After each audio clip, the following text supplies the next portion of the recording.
The smoke burns my throat as I kneel beside the fallen. The air tastes of iron and ash, and the snow outside the longhouse glows red with reflected fire.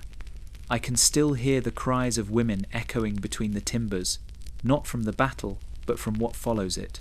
The men strip the dead, then turn to the living. Did you know that when a Viking woman was captured in war, her body became part of the spoils, claimed like a sword or shield, divided by rank, and often traded before the dawn? I saw one once, her wrists bound with her husband's torn belt, her eyes fixed on the rafters as if the gods would lift her away. No god came, only the victors did. This is Viking life, merciless, unflinching, and absolute. Stay with me, and witness the truth behind it. The dawn rose red over the ruins. Smoke clung to the air like breath that refused to die, drifting through the broken rafters of what had once been a noble longhouse. The ground was littered with splintered shields, torn cloaks, and the still bodies of those who had defended this place through the long night.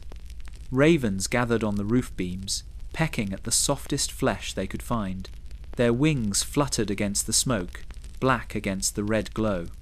Inside, the hearth had gone cold. Charred beams leaned inward, their weight groaning under the memory of fire. Women huddled near the ashes, their faces smeared with soot and blood. Some clutched children. Others gripped the hands of the dead, unwilling to release them. The air stank of tallow and iron, of burnt hair and spilled ale. A shattered bowl lay beside the threshold, its spilled grain mixed with blood symbol, enough of what this hall had lost. Outside, the victors were counting. Silver was heaped into piles, blades inspected, cloaks stripped from the fallen. Among the spoils, the living were ranked and measured. The strongest men would be chained for ransom, the women were claimed. They were led from the hall one by one, their eyes downcast, their silence mistaken for obedience.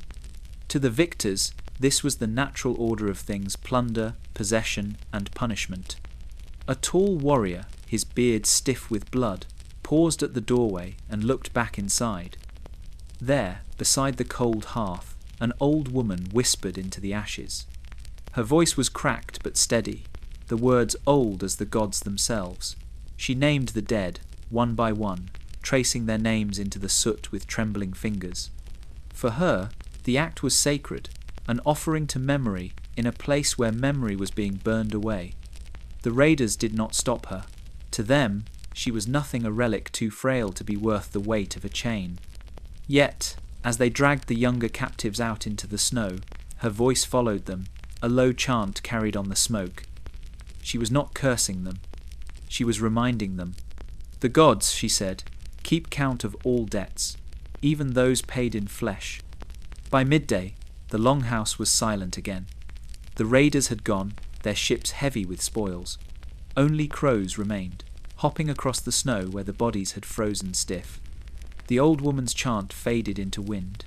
Somewhere far down the fjord, a horn sounded, calling the victors home. The sound was thin, almost mournful, like the echo of a promise that would never be kept. The ashes settled.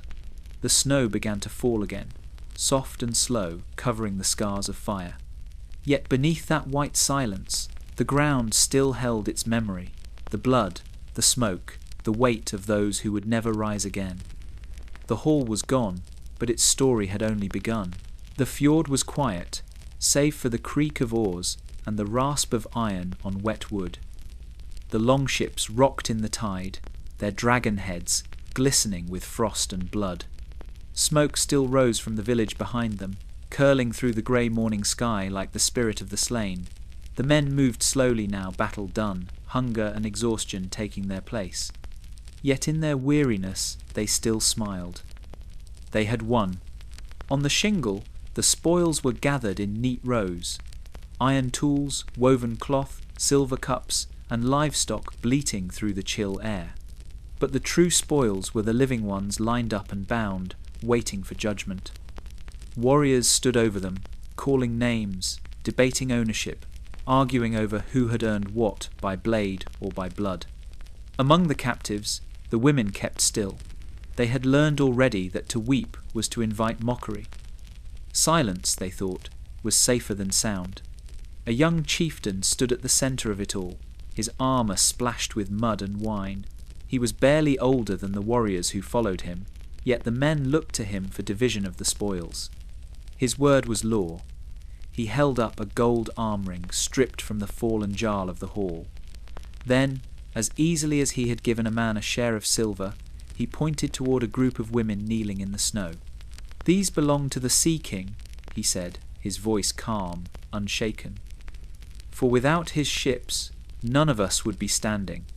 The chosen women were taken aside, their wrists tied together with rope. One of them, a woman with hair the colour of wet wheat, lifted her head once, her gaze cold as the fjord. She spoke in a language none of the raiders knew, her words soft and deliberate, like a prayer or a curse. A warrior laughed and struck her to the ground, but even then she did not cry out. The men returned to their counting. A boy, perhaps 12 winters old, was brought before the chieftain. The youth was trembling, his hands bound with sinew. He had tried to defend his mother with a dull axe. Now the weapon lay beside him, split in two. The chieftain looked at him for a long moment, then nodded toward the sea. "Put him on the ship," he said. "He'll fetch a fair price in Dublin." So the boy was led away, his mother left kneeling in the snow. The raiders spoke of him as they worked, not cruelly, but casually, another prize among many. To them, each captive had a value: a strong back for rowing, a clever tongue for trading, a fair face for the bed. The price of victory was not measured in loss, but in ownership. By nightfall, the shore was empty again. The tide came in, washing away the footprints of the living and the dead alike. The ships slid out into the dark water, oars dipping in rhythm, carrying with them the spoils of another conquest.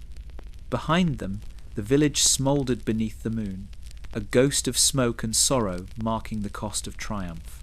When the fighting ended, and the shouting was swallowed by snow, only one woman still stood among the bodies.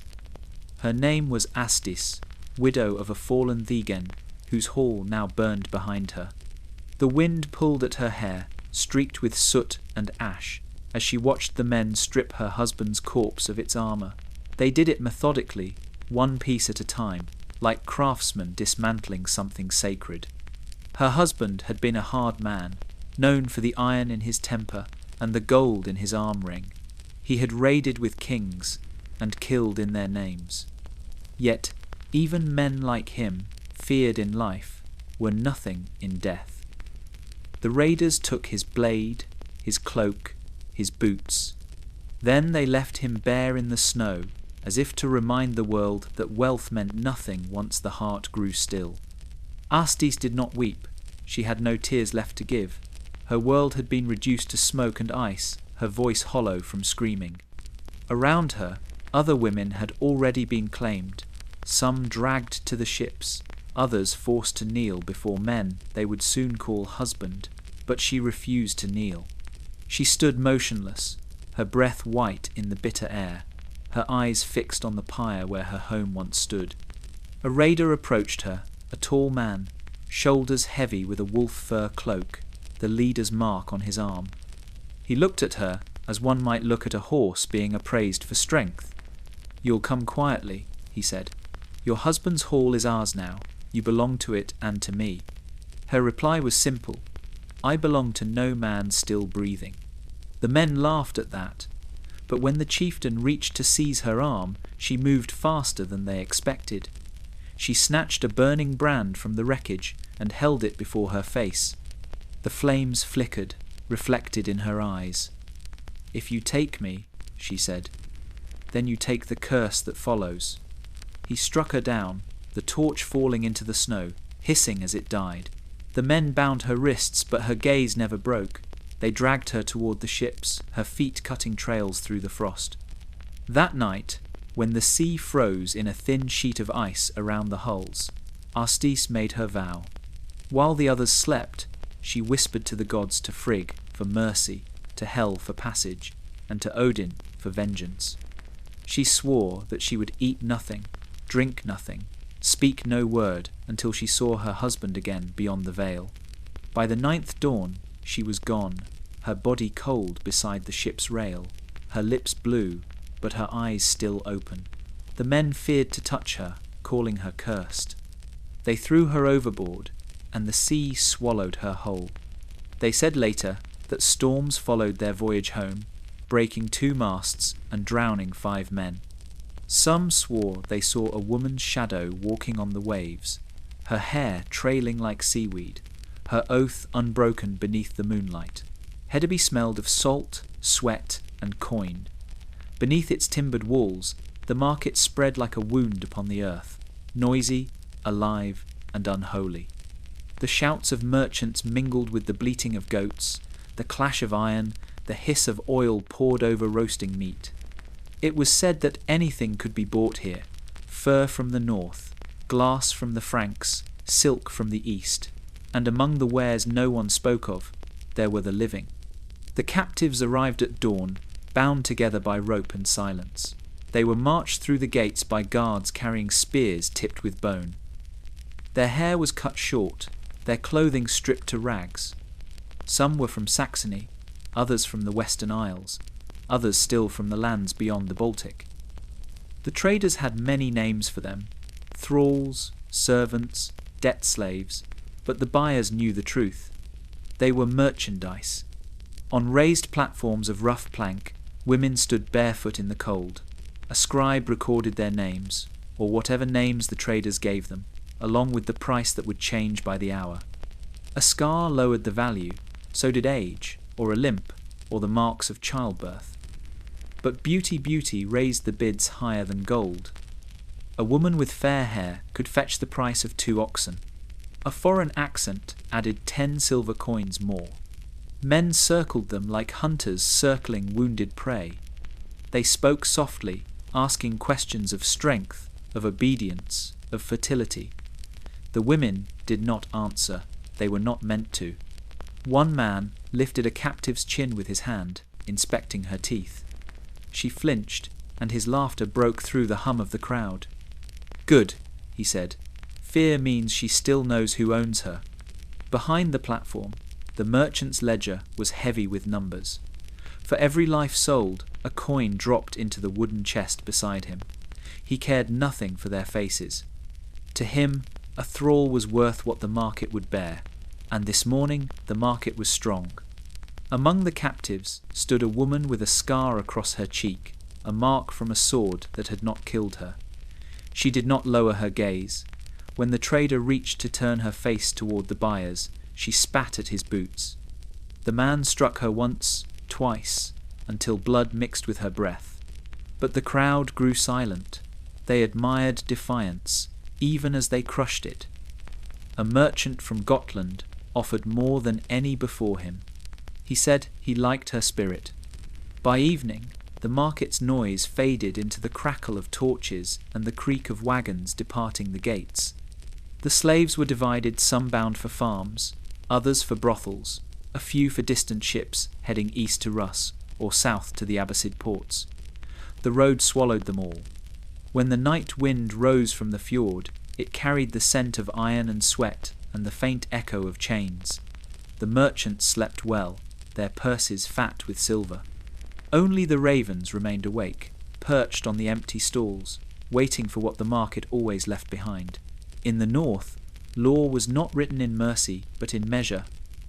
Silver weighed worth, not virtue, and flesh could be counted like coin.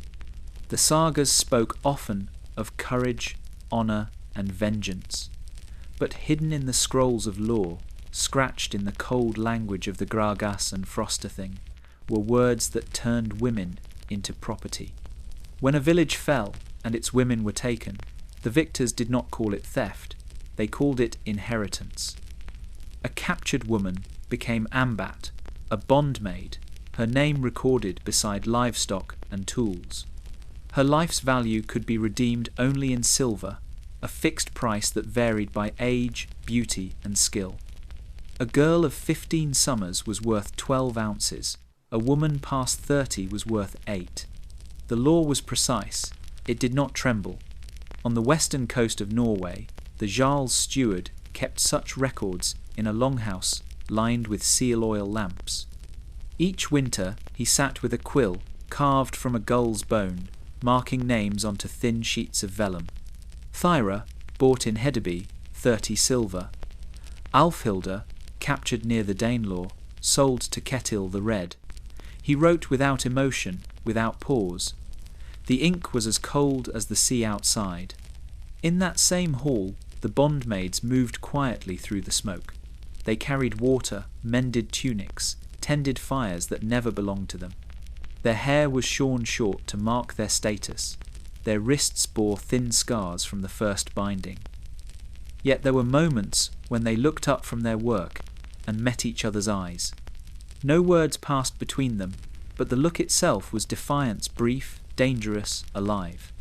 Sometimes a man would free a bondmaid, granting her liberty for service or childbirth. The law allowed it, though few used it without reason. If a freedwoman bore her master's son, that child could inherit land, proof that blood, not justice, determined lineage. Some freedwomen became wives, but even then the law remembered what they had been.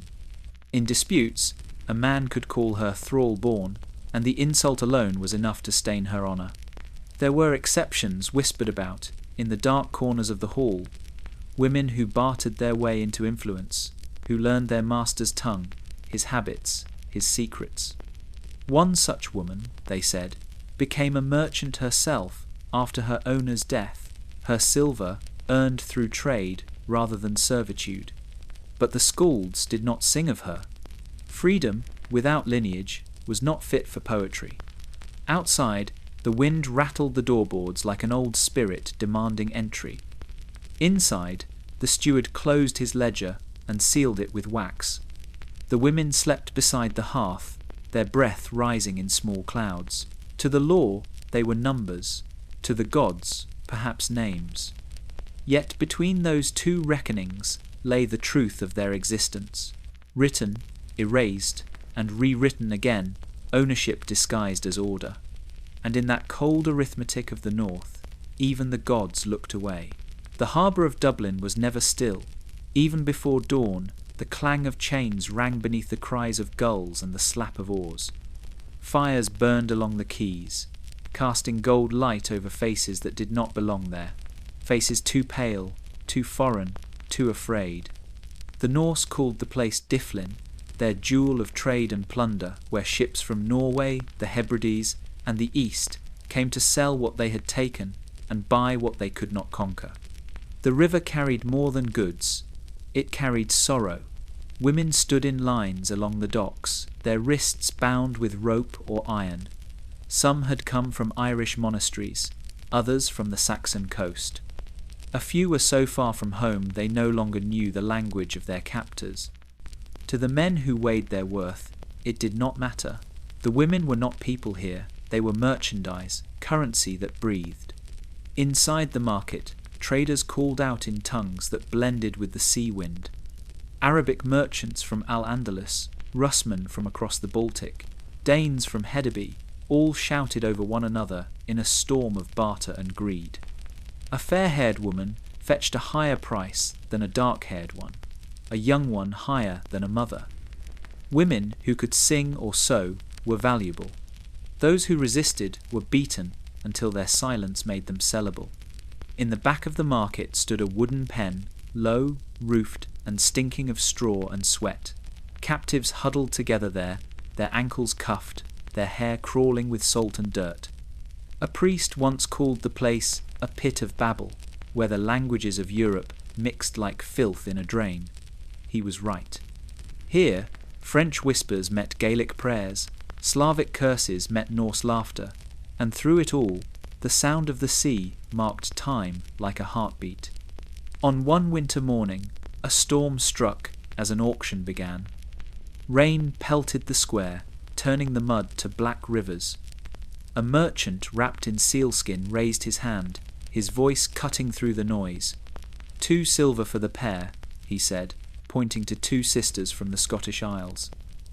Their faces were identical, but one had stopped crying. The merchant smiled at that. He preferred quiet slaves. The sisters were led away together, chained by the neck. No one asked their names. When night came, the market stilled, but the harbour did not sleep. In the dark, the ships creaked with the weight of new cargo. Some women were sent east to Russ, others south to Moorish ports. Those kept in Dublin served in houses of wealth or in the beds of men who mistook ownership for affection. By dawn, the tide had swept the quays clean. Only a few broken chains remained, half buried in the mud like relics of forgotten saints.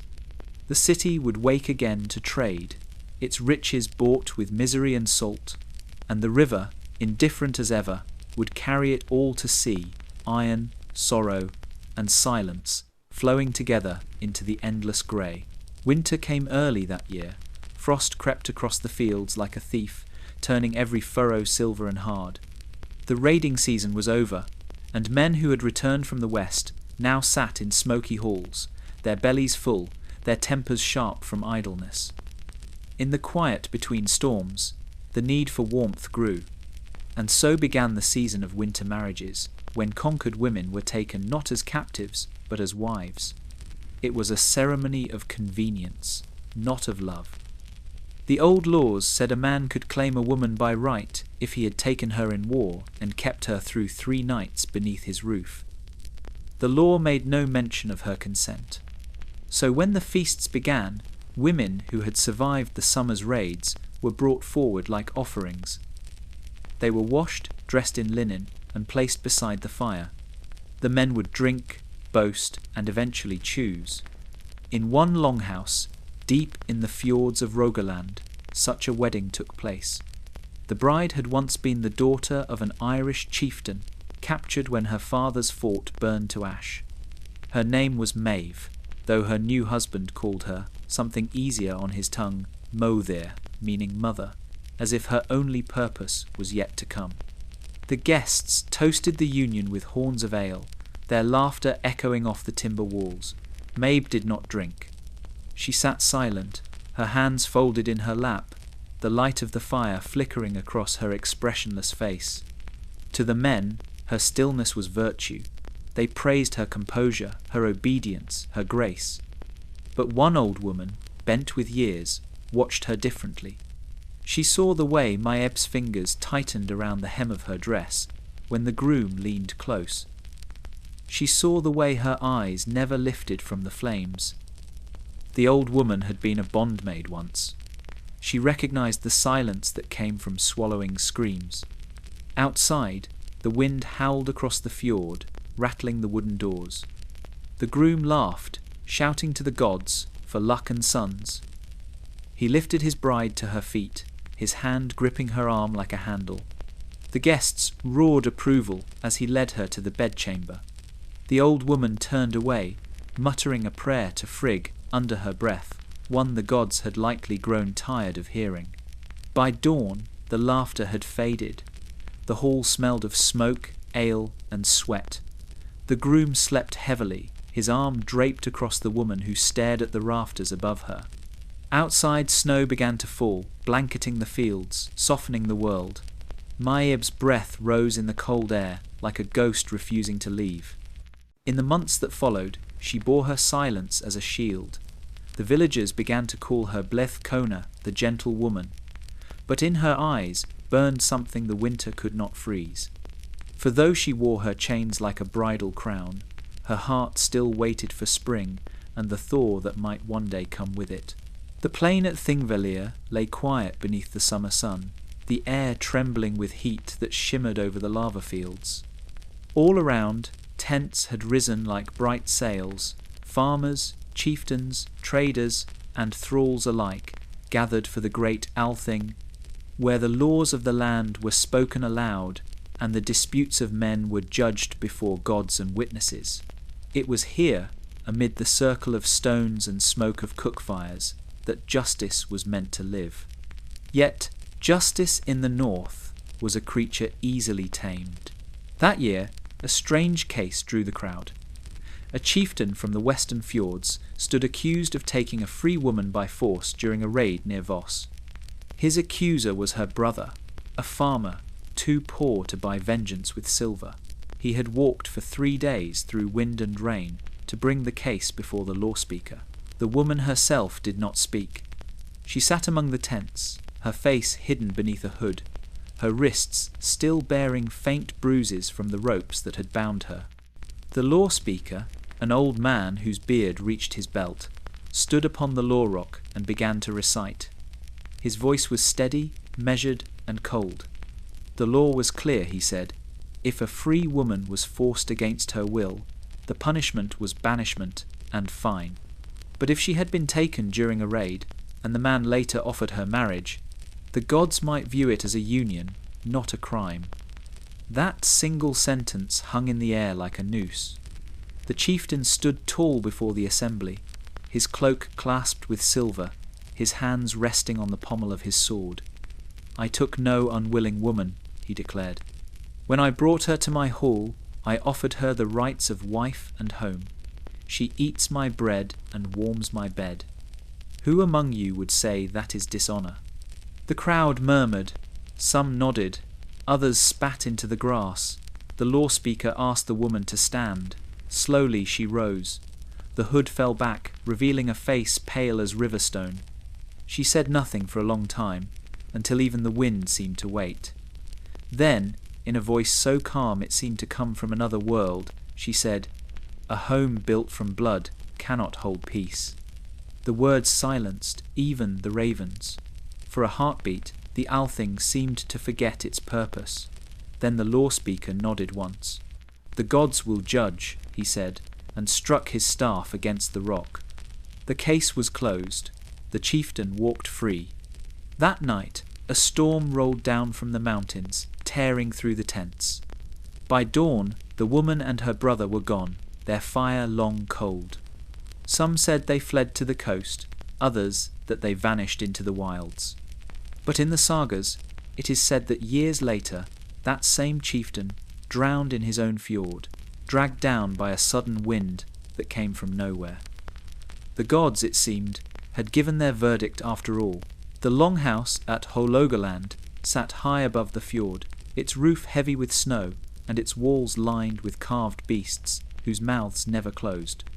Within, the hearth burned bright, and the sound of a child's cry carried through the smoke.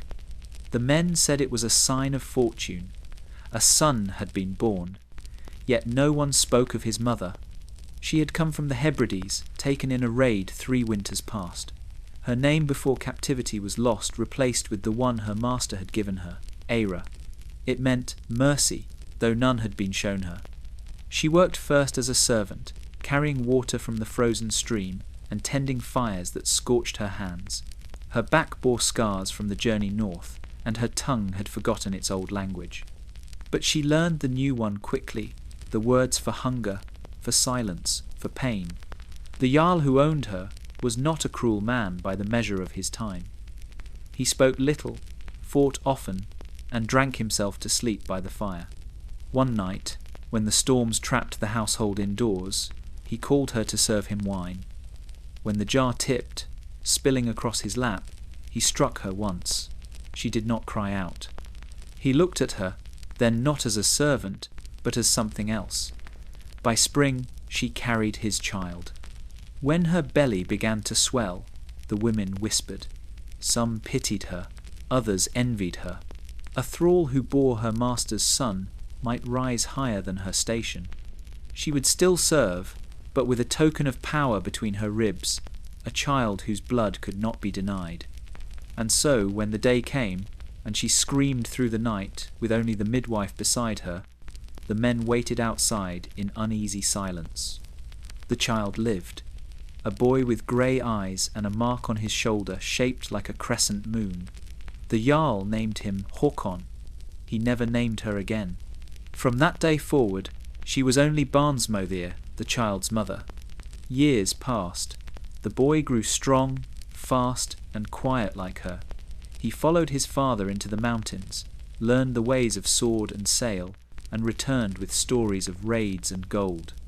But when he came home at night, he sat beside his mother by the hearth, asking her to tell him tales of the sea beyond the sea. She spoke softly, weaving memories into myth of green islands, warm rains, and the sound of bells. When the Jarl died, his sons divided his land. Håkon took none of it. He built a ship instead, and carved his mother's old name, one no one else remembered, into its prow. The morning he left, she stood on the shore, her hair white with frost. He raised his hand once, then vanished into the mist. The skalds say that far to the west, a trader once saw a ship bearing a name no Norseman could pronounce. On its prow, carved deep and clean, was the face of a woman, eyes closed, lips unbroken, forever looking toward home. They came to Uppsala at midwinter, when the rivers froze hard enough to bear the weight of oxen, and the air smelled of pine and blood. For 9 nights the fires burned before the great temple, and every night the crowds grew larger. Men brought offerings of gold, iron, and ale. Kings brought horses, and the thralls, those who had nothing, brought themselves. It was said the gods watched from the rafters, their carved eyes glistening with sacrifice. The great blot was older than memory, a festival where life fed life. Every 9 years, men and beasts alike were hung in the sacred grove behind the temple, their bodies swinging from the trees like grim fruit. To the people, it was an honour, to the gods, a bargain. But this year, among the oxen and warriors chosen for the rope, there were women captives taken from the southern coasts, brought north in chains as part of the offering. The high priest, robed in red and crowned with oak leaves, stood before them, his voice carried through the smoke. "The gods demand what we love most," he said. "And what we have conquered." The crowd murmured approval. The captives said nothing. They were bound at the wrists with twisted hemp, their hair tangled, their faces streaked with soot. Behind them, the drums began to beat slow, rhythmic, like a heart counting its final moments. One of the women lifted her head. Her eyes were blue, the colour of ice over deep water. She had once been the wife of an Anglo-Saxon reeve, taken when the Norse burned his village. Now she stood barefoot in the snow, her breath rising like smoke. When the priest approached, she did not flinch. "If your gods are so hungry," she said in her broken Norse, "let them eat your pride." A murmur rippled through the gathered crowd. The priest hesitated. No one spoke to him so.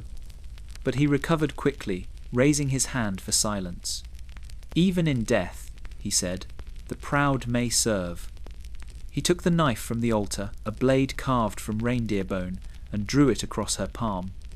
Blood fell into the snow, bright as the fire's glow. The people gasped, awed. She did not cry out. When night came, the wind howled through the temple like a living thing. The captives were led one by one into the grove. The trees creaked with weight, their branches heavy with frozen garlands. The air shimmered with frost and prayer. By dawn, the snow beneath them was black. When the fires were extinguished, the high priest ordered their names forgotten. The gods, he said, had taken what was owed. But the villagers whispered of the blue-eyed woman long after. They said that when spring thawed the grove, no trace of her body was found, only the rope, cut clean, and a single print in the soft earth leading toward the river. Some said she had walked home. Others said the gods had refused her, but all agreed on one thing. That year, the winds howled louder than ever, as if something in them was still alive.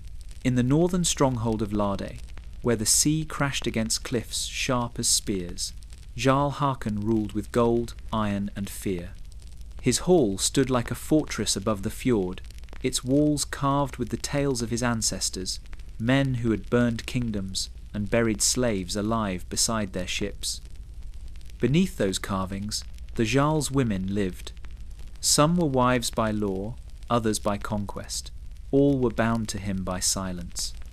Among them was one called Runa. She had once belonged to a Danish merchant taken prisoner when Hakon's fleet sacked Hedeby. The merchant was hanged from the yardarm. His goods, his ship, and his wife became the Jarl's reward. They said Runa was beautiful, even in grief, her hair dark as sealskin, her eyes calm as still water. Hakon placed her among his concubines, dressing her in silk and silver to parade before guests. Yet beneath the finery, she wore the same emptiness as those who scrubbed his floors. The hall at Larde was always full. Warriors boasted over mead, skalds recited verses, and traders brought news from abroad. When men drank deep, the women served filling horns, laughing when ordered, touching when commanded. Runa learned quickly that beauty was both her armour and her chain. The Jarl kept her near him during feasts, resting his hand on her wrist as if to remind her that even stillness was possession. But when the nights grew long and the sea froze over, she began to change. The other women whispered that she walked the hall after dark, barefoot and silent, touching the carved shields on the wall as though reading the wood. One night, the thrall who kept the hearth swore he saw her kneeling beside the Jarl's bed, not in worship, but in waiting, her eyes open, unblinking, her lips moving in prayer to gods older than Odin. Hakon was a superstitious man. When his ships began to vanish in winter storms, he sent offerings to Thor and sacrifices to Freya. Still, the sea refused him. His men grew restless. They whispered of bad omens, of curses carried on a woman's breath. One morning, he found a small figure carved of bone on his pillow, a woman bound in rope, her face split by a single cut. Runa stood by the door, watching him. She said nothing. The next day, the Jarl ordered her confined to her chamber. He forbade the others to speak her name. But even in isolation, her presence lingered. The storms worsened. The ice claimed 2 ships, then 3. At last, desperate, Hakon demanded her brought before him. Yet when the guards entered her room, they found it empty, no body, no trace, only a window open to the roaring sea. For years afterward, sailors swore they saw a woman walking along the cliffs during tempests, her hair whipping in the wind, her eyes glinting like iron in lightning's flash. They called her Hakon's payment, the one debt he could never repay. In the settlement of Kaupang, where the narrow streets smelled of tar and wet pine, trade and hunger often slept in the same bed. It was there, among the merchant halls and blacksmith fires, that a woman named Astrid learned the art of surviving men. She had been taken years before, sold twice, beaten once, and left to serve in a house where every favour had a price. Yet she endured not by strength of arm, but by the sharper weapon of patience. Astrid understood the nature of power, that it was not always in the sword or the purse, but in the moments between silence and touch. Her master, Torbjorn, was a man of wealth and weakness, a trader who bartered amber, silk, and lives. He trusted her with his food, his wine, and eventually his secrets. He told her of ships laden with plunder, bound for Hedeby, of debts owed to Jarls who could not be named.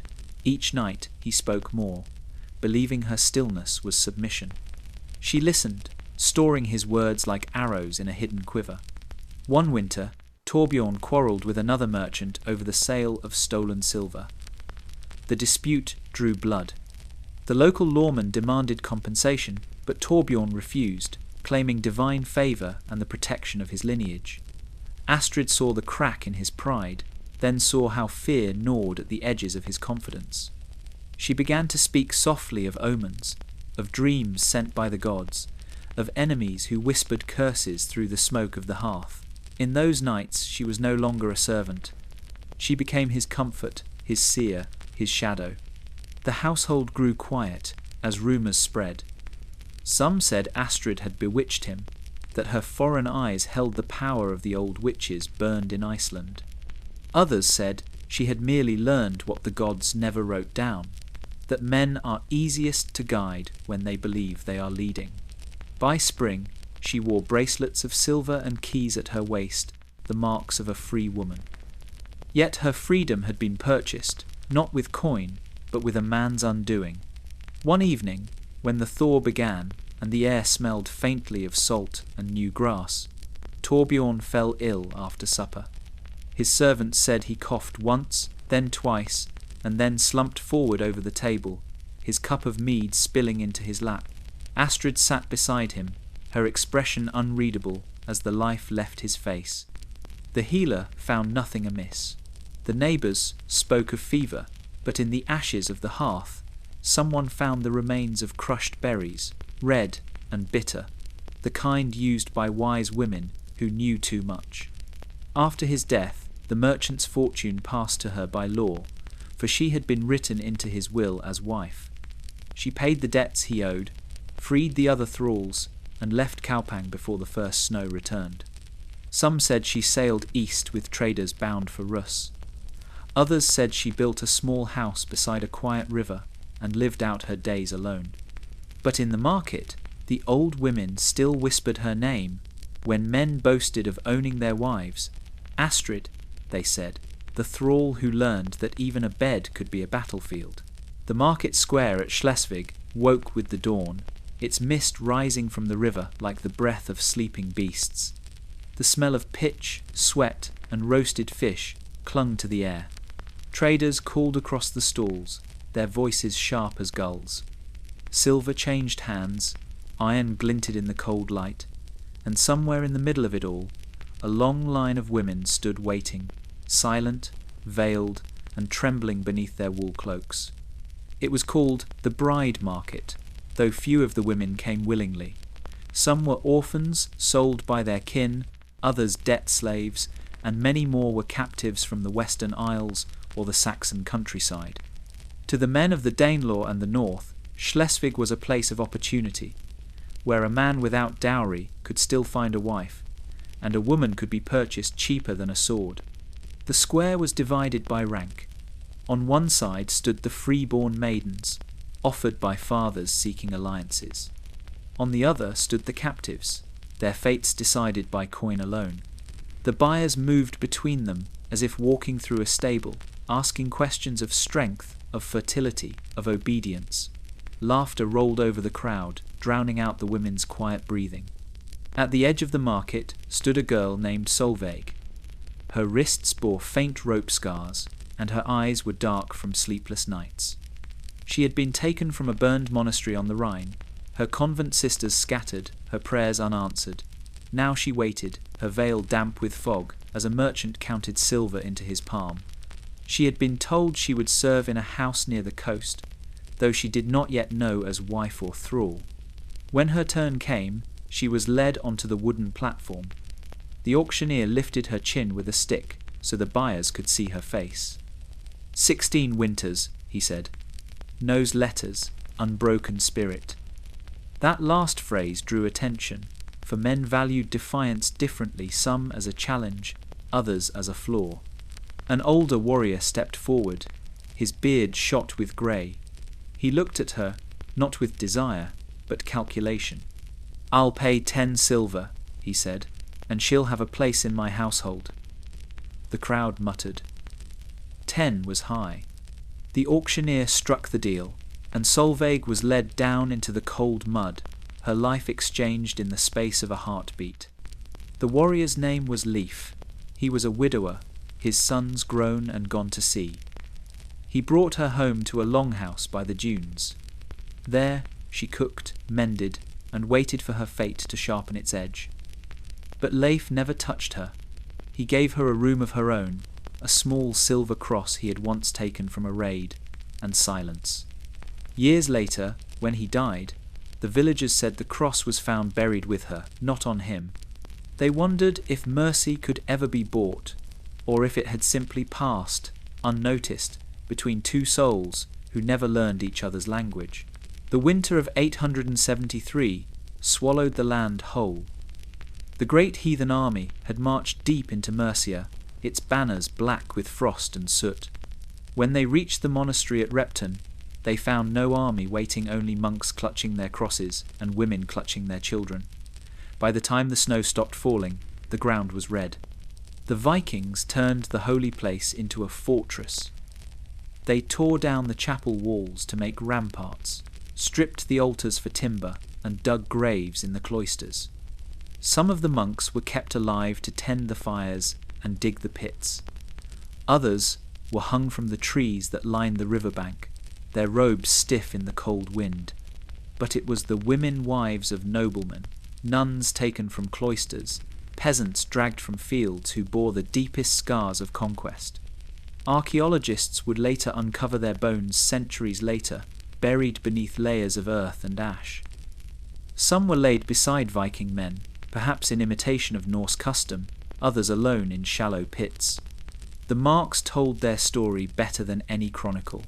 Wrists worn by binding, skulls fractured by blunt blows, ribs broken by the violence of men who mistook domination for victory.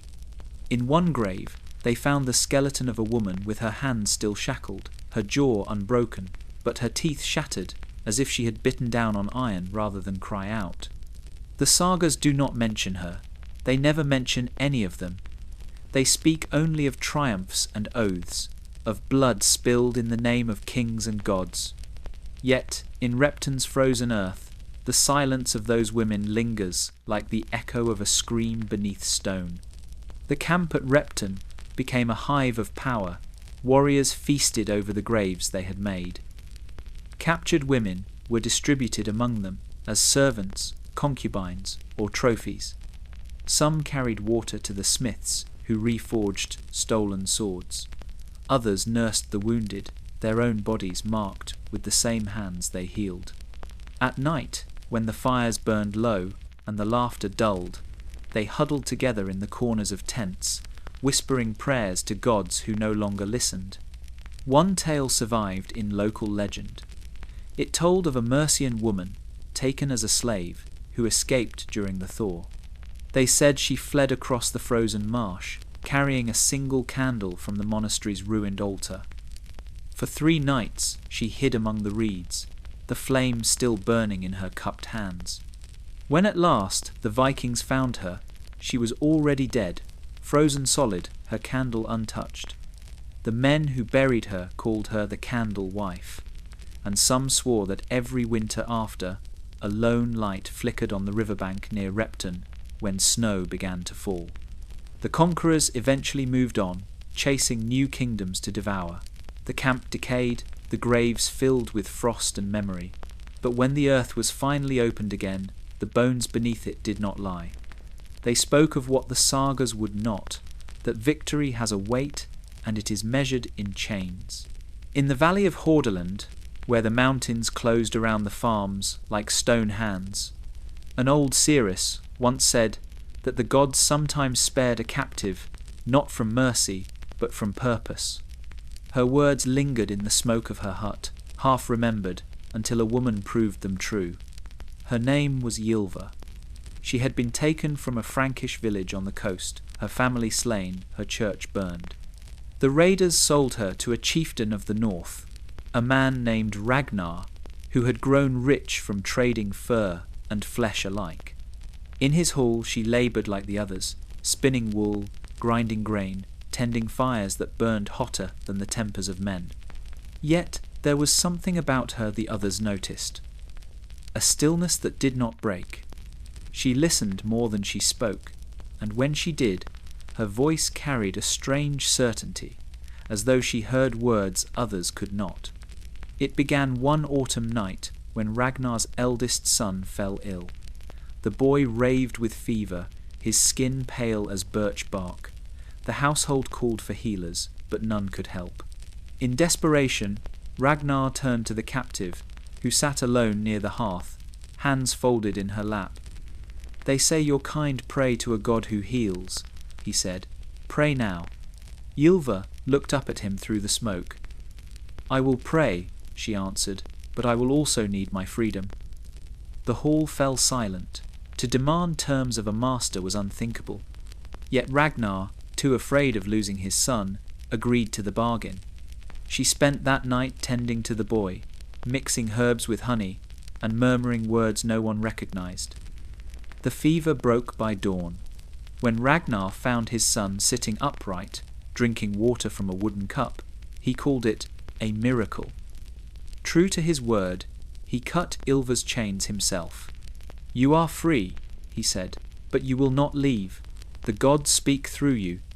In the months that followed, she became something rare, a free woman who walked among thralls and jarls alike. People came from neighbouring valleys to seek her counsel. She spoke little of faith, but much of fate. The farmers said she could feel sickness in the soil. The warriors said she saw storms before they came. The old seeress of Hordaland died that winter, and the villagers whispered that her spirit had chosen a new voice. Yet freedom in the north was fragile. When Ragnar's wife grew jealous of Ylva's influence, she accused her of witchcraft.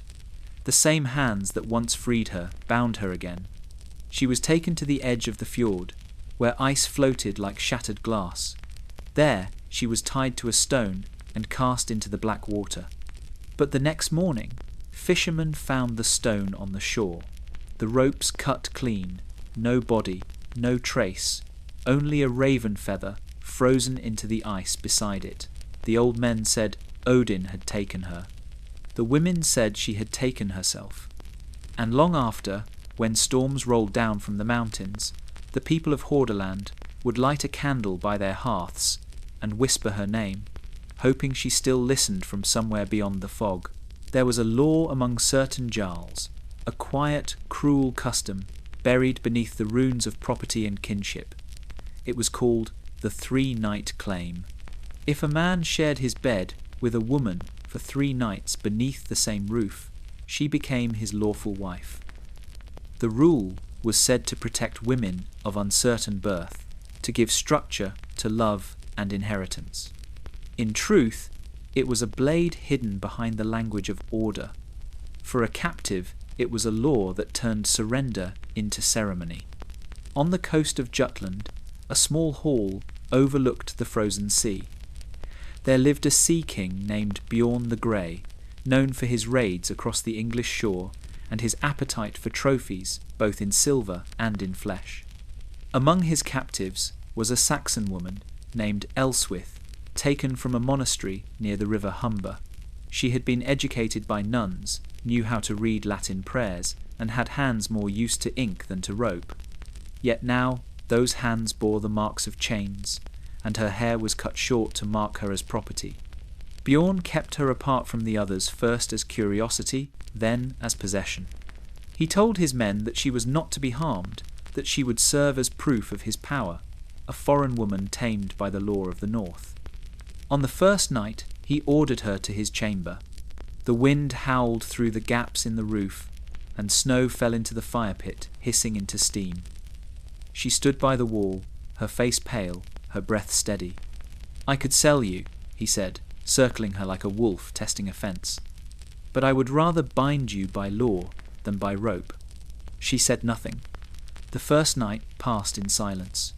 The second was filled with words, his boasts, her prayers whispered in the dark. The third night, when dawn began to bleed across the horizon, Bjorn rose from his bed and went to the doorway. He called for his men and declared that she was now his lawful wife.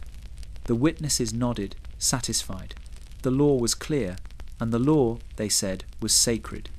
But the gods do not bless every bond. As spring came, Bjorn's fortune faltered. His ships were lost to storms, his cattle sickened, and his men muttered that his house was cursed. He turned to Elswith for comfort, demanding loyalty, but she had grown colder than the sea itself. She tended his wounds after battle, but spoke only in prayers he could not understand. Her silence unsettled him. One morning he woke to find her gone. Her cloak was missing, and so was his small silver cross, a prize he had once taken from her convent. They searched the cliffs and the shore for 3 days. On the 4th, a fisherman found the cross tied to the prow of a shattered boat drifting out to sea. No body followed it. In time, Bjorn's name faded from the sagas, but the villagers remembered hers. They said that when the sea fog rolled in, it whispered in Latin words no one could translate, but all could feel. Some said it was a prayer. Others said it was a curse. When the fighting ended and the smoke thinned from the hills of Northumbria, the victors moved through the ruins like crows through carrion. The warriors collected the spoils, silver from churches, swords from corpses, and the living from what remained of the houses. The women were taken not as prisoners of war, but as inheritances of the fallen. They were absorbed into the victors' households as seamlessly as livestock or land. The sagas speak of great battles, but they do not speak of what happened after the silence that followed, when the hearths of the conquered burned again under new masters. In one such hall near York, a man named Halfdan the Red took the home of a slain thane, and with it the thane's widow, a woman called Edith. Her husband's shield still hung above the bedpost when Halfdan entered the room and claimed both house and wife as his by right. She had been married 10 years before the invasion. Her voice had been known in the village clear and strong, often heard leading psalms in the chapel by the river. Now that voice was silent. She moved through her own home as a guest, obeying the stranger who sat where her husband once sat, whose boots stood beside the same door. Halfdan told her that he honoured her station by keeping her. Better to be the wife of a victor, he said, than the ghost of the defeated. He gave her new clothes, a golden brooch to fasten them, and a place beside him at feasts. But when the ale horn passed, she never drank. She watched, instead, as the men grew loud and the fire burned low, her mind walking through the halls as they once were filled with the laughter of those now buried outside the door. The servants whispered that the new mistress walked in her sleep, that she spoke to the air in her old tongue, calling names no one dared repeat. They said the lamps near the burial mounds burned low on nights when she prayed. Halfdan dismissed it all as superstition. When spring returned, the chieftain held a great feast to mark the sowing of the fields. He ordered Edith to sit at his right hand, to smile and welcome his guests, as a proper wife should. She did as commanded. She poured the mead, offered blessings, and sang a single song at his request. A funeral hymn, quiet and mournful, her voice carrying through the rafters like smoke. Before the song ended, Halfdan's cup fell from his hand. He gasped once, eyes wide, then slumped forward into the firelight. The hall fell to chaos. Some swore they saw her hand brush his cup. Others said it was only the gods claiming what they were owed. By dawn, she was gone. Only the golden brooch remained, laid neatly on the table beside his untouched plate. The servants found her footprints, leading toward the burial mounds, where the soil had been freshly turned.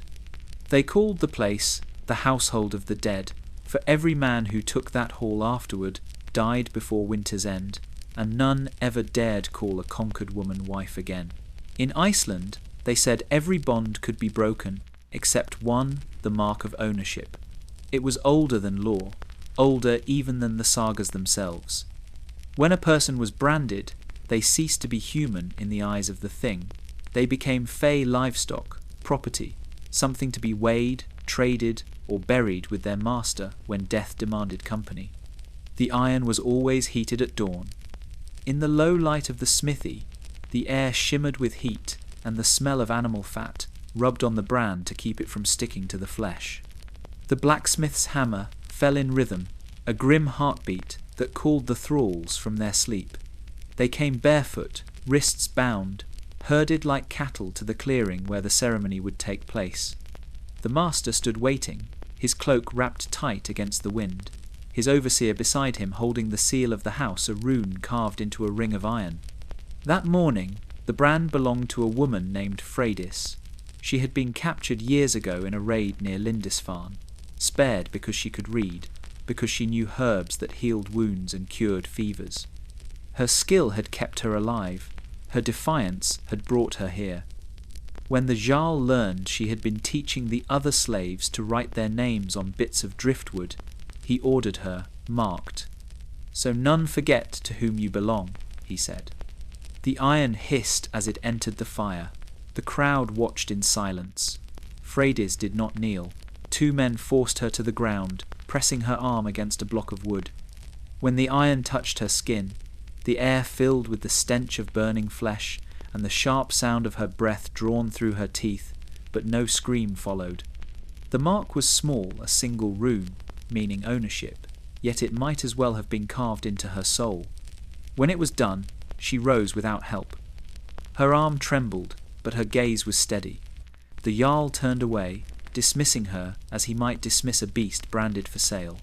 But that night, when the hall fell quiet, Freydis took a knife from the kitchen and heated it in the embers of the hearth. She pressed the blade against her own skin, not to erase the rune, but to cross it. A single line cut deep and clean, turning the symbol of bondage into one of defiance. In the morning, when the overseer saw the scar, he struck her. She did not raise her hand. Instead, she said, "You may mark the flesh, but not the spirit." It was a phrase that would travel, whispered from one slave to another across the fjords, until it reached even the ears of men who thought themselves gods. Years later, when her bones were found in a field beyond the farmstead, the brand was still visible, but so was the scar that crossed it. Two marks, two truths, locked together in the same flesh. One of ownership and one of freedom, carved by her own hand. The wind off the Kattegat smelled of tar, salt, and sorrow.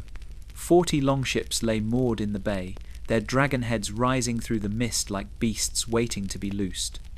The men called it the Brúðarskip, the ship of brides, though there were no songs, no garlands, and no laughter to mark its voyage. It was not a wedding they prepared for, but a claiming. Each winter, when the harvest failed and the raids proved rich, the Jarls of the north filled their halls not only with treasure, but with women taken from conquered shores. Some were destined for the beds of warriors, others to be sold in markets along the rivers of the east. But when a great fleet set sail for new colonies across the sea, Orkney, Dublin, or Iceland, women were gathered like livestock to populate those lands. They were told they would be wives, mothers, and mistresses of new homesteads. Few lived long enough to see them. The women were herded down to the shore before dawn. They came barefoot, wrists bound, their cloaks stiff with frost. The waves lapped cold around their ankles as they were led aboard one by one. The warriors called out mock blessings, throwing handfuls of mead into the sea for luck. To them, this was not cruelty, but custom a way to ensure the favour of Njord and Freyr for the voyage ahead. One among the captives, a woman named Inge, stared out at the water with eyes empty as winter sky.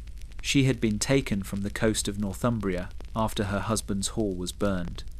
When the raiders killed him, she did not scream, she only watched. Now she stood chained among strangers, listening to the ropes creak as the tide began to pull. The man who had claimed her, a tall Dane with a scar across his throat, told her she was lucky. "You will have a house," he said. "Better that than a grave." The ships left with the rising sun, oars flashing like silver fish in the water. For days they sailed west, through storms that broke masts and swallowed men whole. The women were kept below deck, fed on cold broth and silence.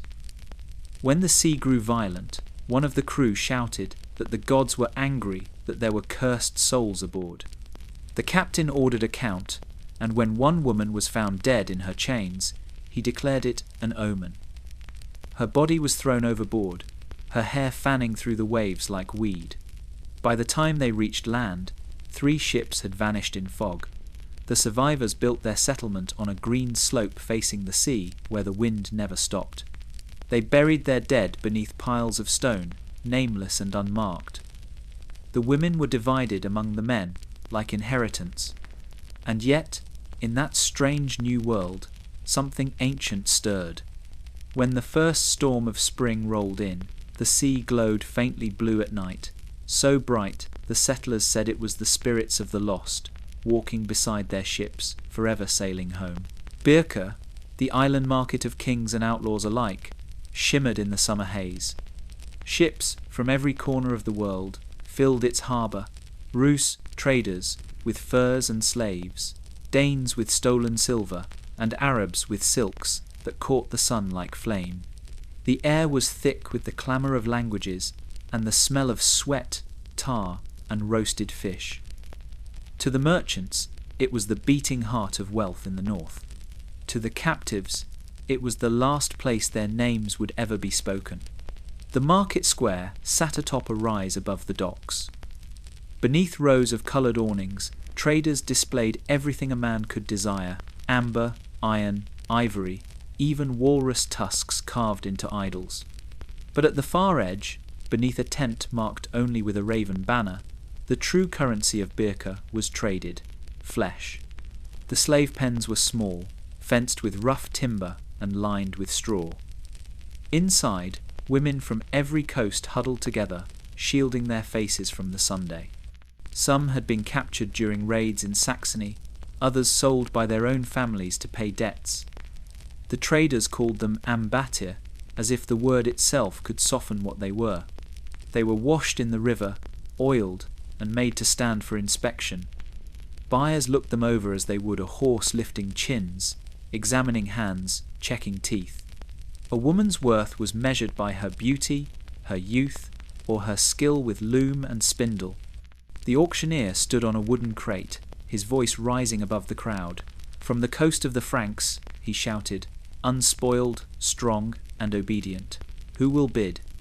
The crowd surged forward, coins flashing in the sunlight. A young woman clutched a small pendant hidden in her fist, a cross of pewter, her last remnant of home. When the merchant saw it, he tore it from her hand and flung it into the dust. "She will learn new gods," he said, and the laughter that followed was louder than the cry she swallowed. As the day wore on, the prices rose. A beautiful thrall could fetch more than a warhorse. Those who did not sell quickly were branded on the arm, marked as property of the market itself. When night fell, the remaining captives were herded into a low shed beside the river. From the street outside came the sound of drunken voices, dice rolling, and music that could not mask the sobbing behind the walls. A priest from Hedeby once wrote that Birka was the wealthiest place in the north because it traded not only in goods, but in hope, the hope of the buyer, the despair of the sold. Yet even there, defiance found its place. In the ashes of an old fire pit excavated centuries later, archaeologists discovered a scrap of charred wood carved with runes. The marks read simply, "I was here, and I remembered my name." It was not a prayer. It was a declaration the only freedom left in a market built to erase it. The open sea was a kingdom without walls, ruled by wind, hunger, and the will of the strongest man aboard. On a long ship, far from any shore, the law belonged to the Sea King alone, and his word carried more weight than the gods themselves. Beneath his command, oars beat like a drum of war, and men lived and died by a glance or a whim. For those who sailed unwillingly captives, thralls, or concubines, the sea was both prison and grave. The ship called Storm Wolf was such a place. Her captain, Jorund Skullsplitter, had taken her from the Irish coast with a belly full of silver and a hold full of prisoners. Among them was a woman from the Pictish lands, small and fierce-eyed, with hair the colour of iron. Her name was Brinja. She had once been the daughter of a chieftain, now she belonged to the sea. The men called her Ferret Frau, the travelling woman. To them, she was both omen and entertainment. At sea, the days bled together in the grey expanse of wind and wave. The crew rowed until their hands split open, then slept in the damp beneath the benches. Brinja served in silence, pouring ale, mending sails, and tending wounds that festered in salt. The captain spoke little to her, except to remind her who commanded the waves. "You belong to my ship," he said once, his voice deep as the tide. "When I die, she will carry you to another master. The sea does not free her slaves." But Brinja listened to the sea more than to him. She watched the way the water changed colour before storms, how birds circled land unseen, how the waves whispered when the moon hung low. The men mocked her quiet ways until the day the wind vanished. For 3 days, the ship drifted motionless, caught in a dead calm. The food spoiled, the crew muttered of curses. Jorund grew restless, pacing the deck like a caged wolf. It was Brinja who finally spoke. "The sea has taken offence," she said. "It remembers what you stole." The men spat at her feet, calling her witch. But that night she walked to the prow, loosened her bindings, and stood beneath the stars. "If you would have wind," she said, "you must make an offering." At dawn the waves began to rise. The oars snapped, the mast groaned, and the wind screamed across the sail. The storm that followed tore 3 men into the sea, including Jorund himself. When it ended, the storm wolf drifted into a quiet cove. Her hull cracked, but her captives alive. No one saw Brynja again. Some said she drowned. Others swore they saw her walking across the foam, hair streaming like seaweed, whispering to the tide. From that day on, sailors who took captives aboard their ships poured a cup of ale into the sea before every voyage. They called it Brynja's Law, a bargain struck with the ocean for mercy, paid in remembrance of the woman who claimed her freedom through the storm. There were secrets beneath every longhouse rooms that no scold would ever sing of, spaces where daylight never reached. In the wealthy estates of Trendelag and Rogaland, below the carved beams and feasting halls, there were cellars dug into the earth, lined with stone and sealed with heavy doors. To the masters, these were storage rooms for ale, furs, and weapons. To those who lived in them, they were graves that breathed. The villagers called them the Hidden Ones, women who had vanished after raids or feasts, who served but were never seen. Some said they were kept for the Jarl's pleasure, others that they were hostages to silence, witnesses to sins no man could afford to let free. Their names were stripped away, their hair shorn, their voices reduced to whispers. At night, when the torches in the hall burned low, faint sounds would drift up through the floorboards, breathing, shuffling, the scrape of chains on stone. The guests would fall silent then, pretending not to hear. One such house belonged to Jarl Hroald, a man praised in sagas for his valour and generosity. His hall was famed for its feasts, his ships for their victories, and his coffers for their silver. Yet in the cellar beneath his floor, 2 women lived without light. They had been captured in Ireland years before sisters, both fair-haired and sharp-tongued, who had once sung for kings. The men who took them called them cursed because their father had died defending them. That curse had followed them into the dark. Hrold's youngest son, Leiknir, discovered them by accident. He was 12, chasing a stray cat through the storeroom when he found the hidden door behind the barrels. The lock was old and rusted. When he pried it open, a gust of cold air struck his face, heavy with the smell of damp and salt. In the shadows below, 2 shapes moved. Their eyes caught the flicker of his torch, one green, one grey. The older sister spoke first. Her voice was cracked, but steady. "Are you come to chain us again?" she asked. The boy shook his head, terrified. He left the door open behind him. When he returned the next day, he brought bread. For weeks he visited them in secret, learning their names Maeve and Sigrid, and listening to the songs they still remembered from a world beyond war. But secrets in longhouses rot like fish in summer. His father found the open door. The sisters were gone before sunrise. The boy never spoke again, and Hrold forbade his household to mention the cellar. Centuries later, when archaeologists dug beneath what remained of that hall, they found a small chamber sealed with stones. Inside lay the bones of 2 women side by side, their wrists bound in rusted iron. A bronze comb rested between them, carved with the runes "We were here." The find was recorded, catalogued, and placed in a museum. But the people of the valley still tell the tale differently. On winter nights, when the wind moans through the gaps in the timbers, the Hidden Ones still sing, 2 voices rising from the ground, soft and clear, reminding the living that silence was once a sentence. When the cross came to the north, it did not arrive in peace. It came nailed to the prows of ships, carried by men who spoke of mercy but dealt in iron. Priests walked behind the warriors, their robes whipping in the salt wind, their hands raised in blessing over fires that still smelled of blood. To the free, the new faith promised redemption. To the enslaved, it promised little at all. In the village of Skyringsal, a small wooden church rose beside the ruins of an older temple. The same stones that had once supported idols of Thor now bore the weight of a crucifix. Inside, a priest from Bremen preached to a congregation that half listened, half remembered the gods they were supposed to forget. The old songs still hummed in their bones. Outside, in the chill shadow of the churchyard, the captives waited. One of them was a woman called Ragnhild, once taken from a coastal farm in the Hebrides. She had served in the Jarl's household for nearly 10 years, scrubbing floors, tending to the sick, raising children that were not her own. She wore a cross around her neck, though she could not read the words carved upon it.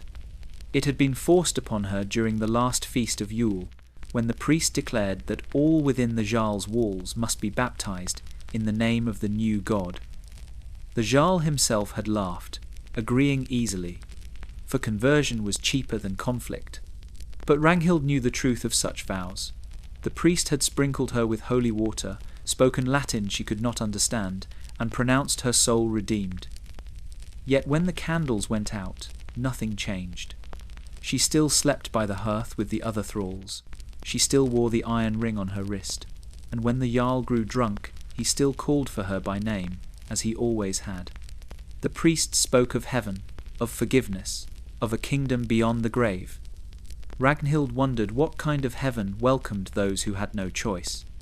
When she asked him if slaves were free in paradise, he smiled and said, "All are equal before God." Then he blessed the Jarl's table and accepted his silver cup as payment. That spring, sickness swept through the settlement.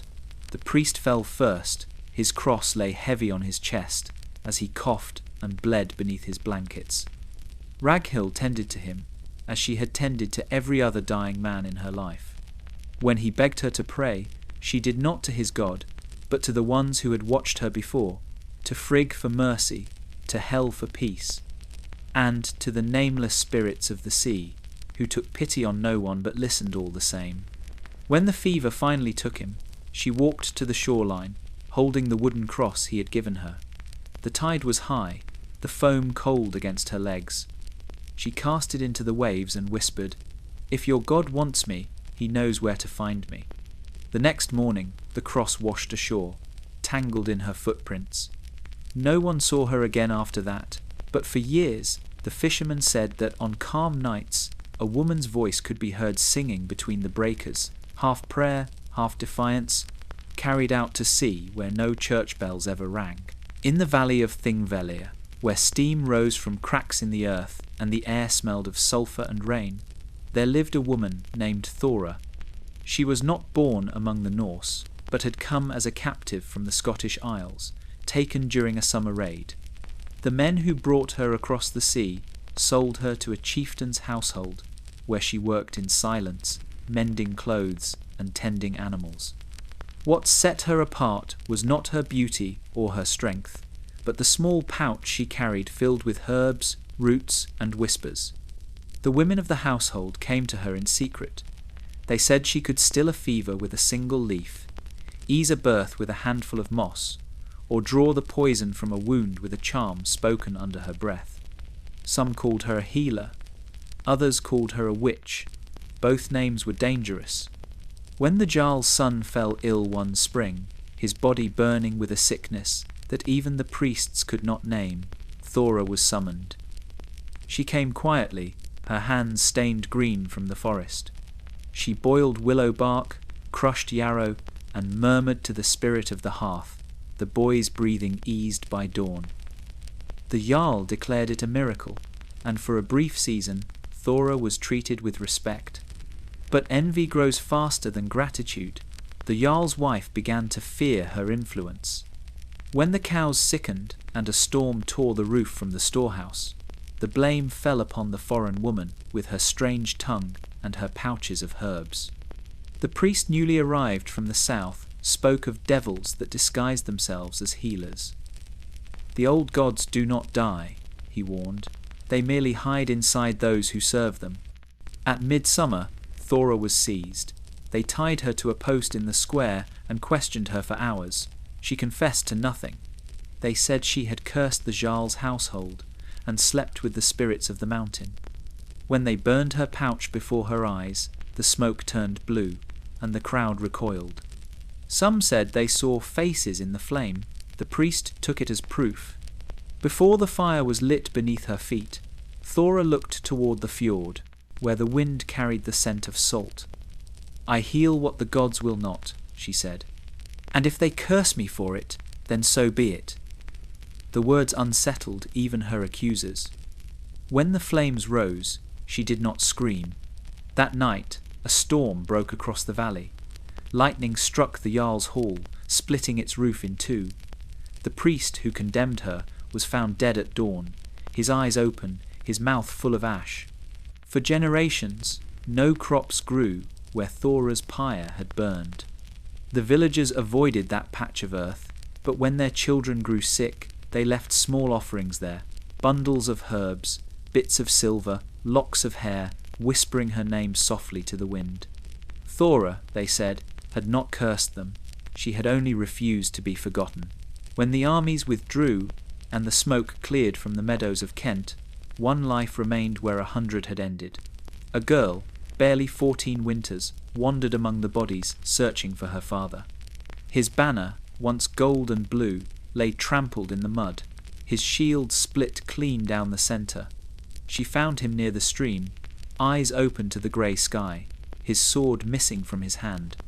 She knelt beside him until the crows came. That was the day the raiders found her.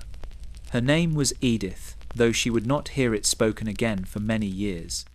She was taken aboard a Norse longship with the rest of the survivors, farmers, children, a few monks who begged their god for mercy in a tongue no one understood.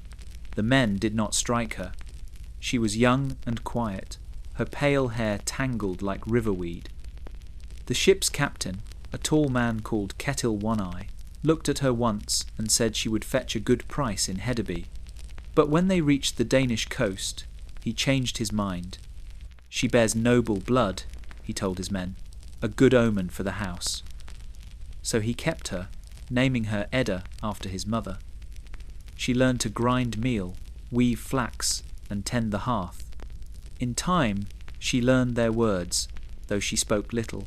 When asked of her homeland, she would only say, "It burned." Years passed. Ketil grew older, his raids fewer.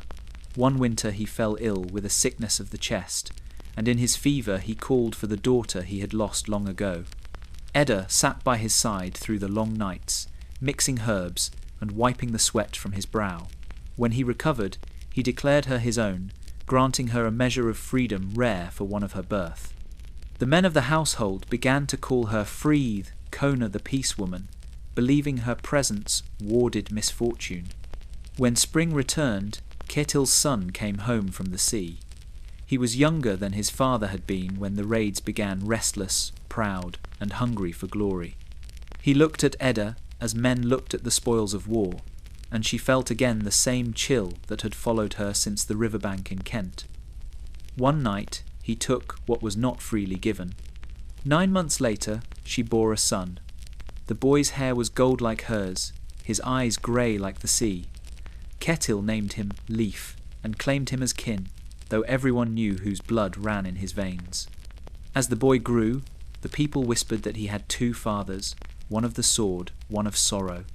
When Ketil died, Leif set sail west with the first ships bound for Ireland. Edda stood on the shore, the wind tearing at her cloak, and watched him vanish into the fog. The skalds would later sing of Leif the Wanderer, who united bloodlines of conqueror and conquered, saying he carried both wrath and mercy in his heart, but none sang of his mother. She remained in the old house by the fjord, tending the fire each night and whispering to the sea, "You took one father and gave me another. Take this son gently when his time comes." They say that in her last years her hair turned white as frost, and she still watched the horizon, waiting for sails that never returned. The winter that followed the great frost was remembered in the sagas only as the White Hunger.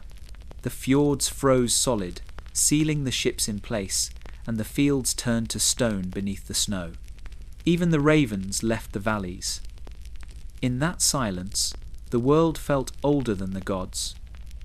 The men hunted in vain, the traps were empty, and the sea yielded only ice. Soon the cattle began to die, and with them the pride of every house. On a small farm near Hordaland, a widow named Asa kept what life she could. Her husband had been lost the previous spring. His ship dashed against the rocks on its way to Bergen. She had 2 daughters, both thin and quiet, their cheeks hollowed from hunger. By Yule, the storehouse was nearly bare, only a sack of barley, a handful of dried fish, and a little salt. The neighbours spoke in whispers that they would not all survive until the thaw. In the north, there was an old custom, cruel but practical. A woman without kin or protection could sell herself into bondage to another household in exchange for food and shelter. The law called it fralsker, voluntary servitude, though there was no choice in it at all. Asa had seen women walk that path before, once proud, now bound to another's hearth, their names erased like chalk from stone. But as her daughters coughed in their sleep, she knew the law would soon come for her too. One morning, she walked to the neighbouring farm, where a rich man named Thorfinn kept his stores full. The smell of smoked meat met her before the door. She stood before him, her hands raw from cold, and offered herself in exchange for her daughter's safety. "Take me as thrall," she said, "but feed them until spring." Thorfinn considered her long. He was not cruel, only practical. "A fair trade," he said. "Your girls will eat, and you will work." He marked the agreement with a strip of woven cloth and a few words before the household witnesses. No contract, no silver, just hunger, binding itself to survival. Asa's daughters were taken in and fed. She laboured in the byre, scraping the frost from tools, hauling water, tending the beasts she would never own. The work numbed her hands, but it kept her alive. When the thaw finally came, the snow melted into rivers that swallowed half the valley. The dead were buried quickly, their names read aloud at the thing. Among them were those who had refused bondage and starved proud instead. When Thorfinn's wife asked if Asa wished to go free, she only shook her head. "Freedom is for those who can afford it," she said.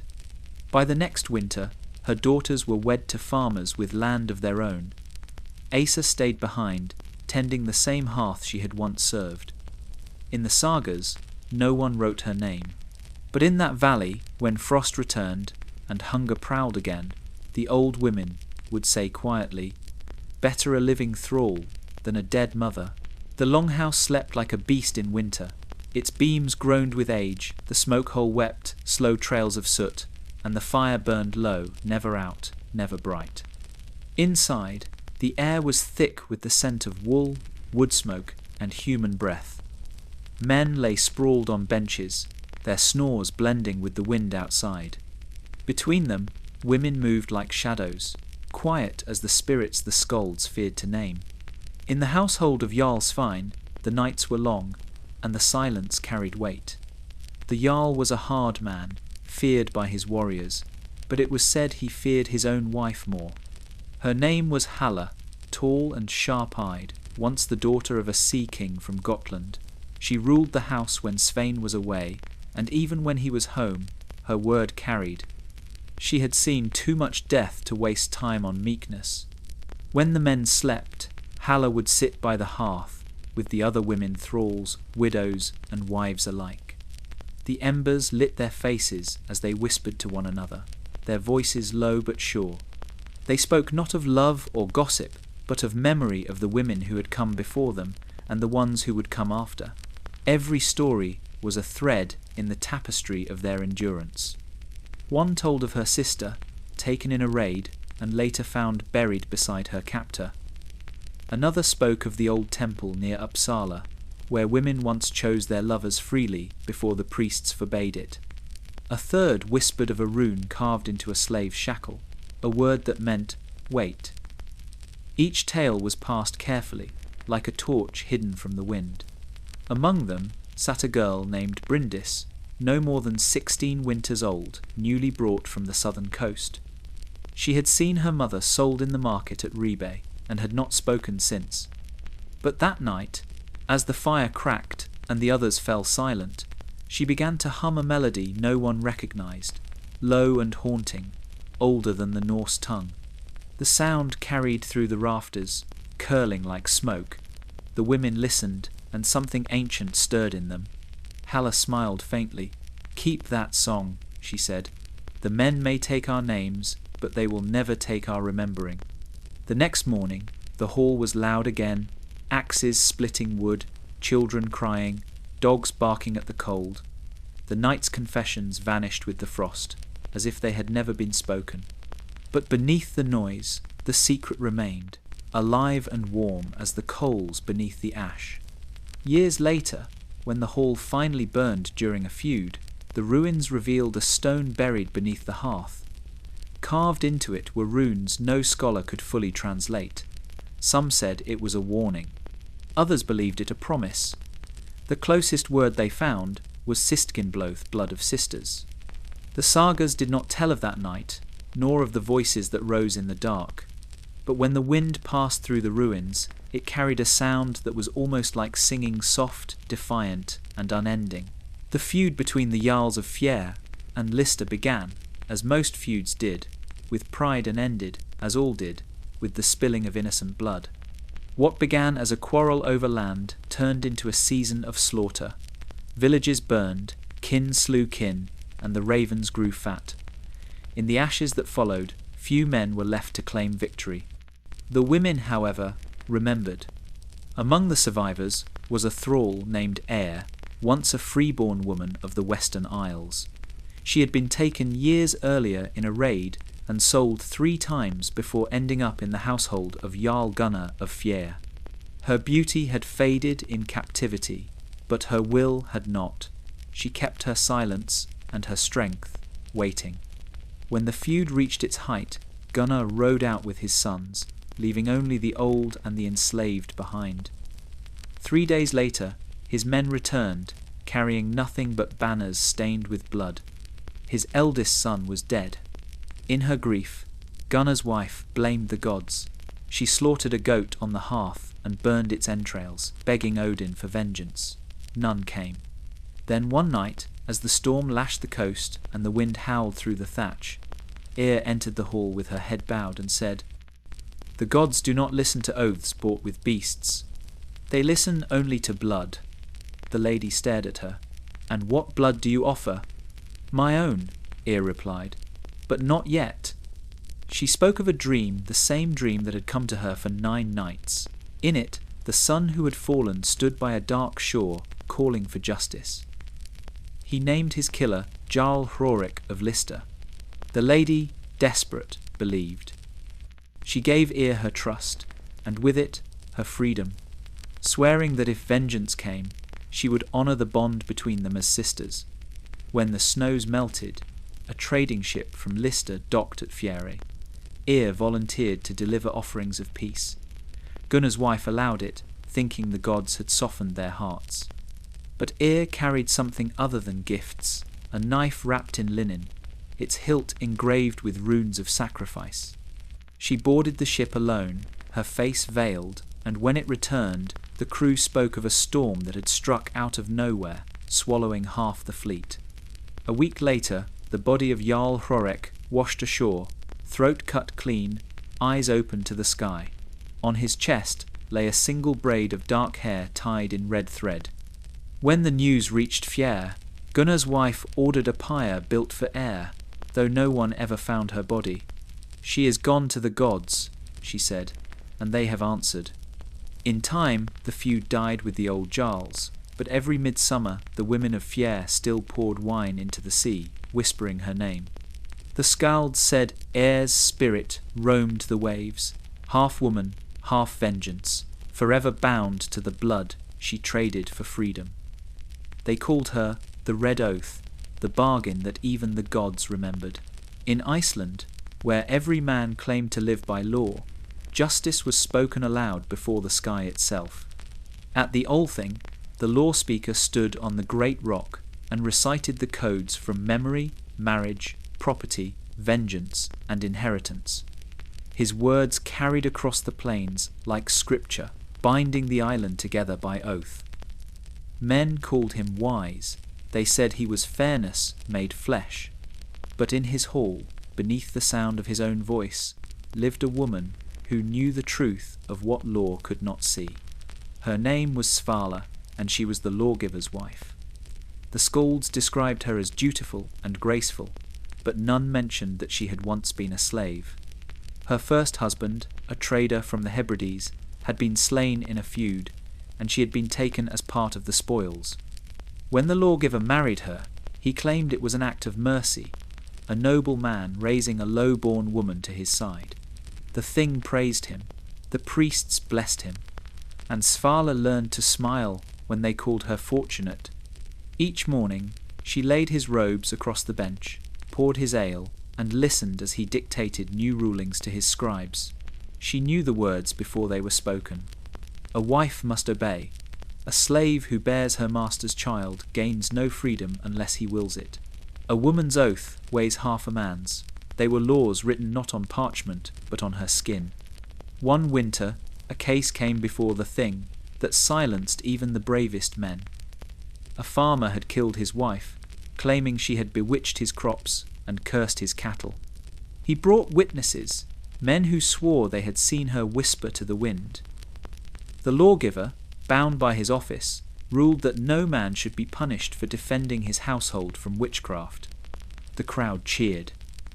Justice, they said, had spoken. That night, Svala sat beside the hearth while her husband boasted of his fairness. The law must be blind, he said. It cannot bleed for sentiment. She looked at him then, her face calm as still water. No, she said softly. But it can turn its face from cruelty and call it order. He struck her once, for insolence. The next morning, when he woke, she was gone.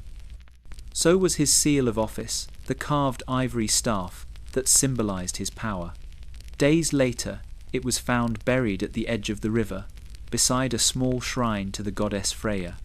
The lawgiver searched the valleys for her, offering silver to anyone who brought her back. None did. Years later, a traveller told of a woman living among the fisherfolk in the West Fjords, healing the sick and teaching girls to read runes forbidden to their sex. They said she refused all coin, asking only that her students carve one phrase into the driftwood altars they built in her honour. Law is a man's word. Justice is a woman's memory. When the lawgiver died, they buried him with his staff, the symbol of his pride. But the sagas remember Svala, instead the wife, who showed that silence can judge more harshly than any court. The sky was the colour of pewter the morning they buried the woman in the ship. A bitter wind tore across the fjord, flattening the grass and hissing through the pine trees. The people of Vestfold gathered in silence, cloaked in fur and mist. At the edge of the hill stood a longship half sunk in the earth, its ribs rising like the bones of some great creature. Inside lay the body of a woman dressed in fine linen and silk, her hands folded over her chest. No one spoke her name aloud. She had been the wife, or perhaps the thrall of a great chieftain, who had died the previous winter. His own pyre had burned for 3 nights on the opposite hill, sending sparks into the frozen wind. When the flames died, the Jarl's men returned to the hall and began choosing what and who would follow him into death. Some gifts were easy, his sword, his cloak, the silver bowl from the east, but others required breath. The seeress, old and nearly blind, said that the gods demanded a companion for his journey. He will not enter Valhall alone, she warned. A man of such might must be escorted, and so their eyes turned to the women of the household. Among them was a young woman called Liv, quiet and dark-haired, who had once been captured in the lands of the Franks. She had served the Jarl's family for years, never speaking more than necessary. Some said he favoured her, that he trusted her hands above all others.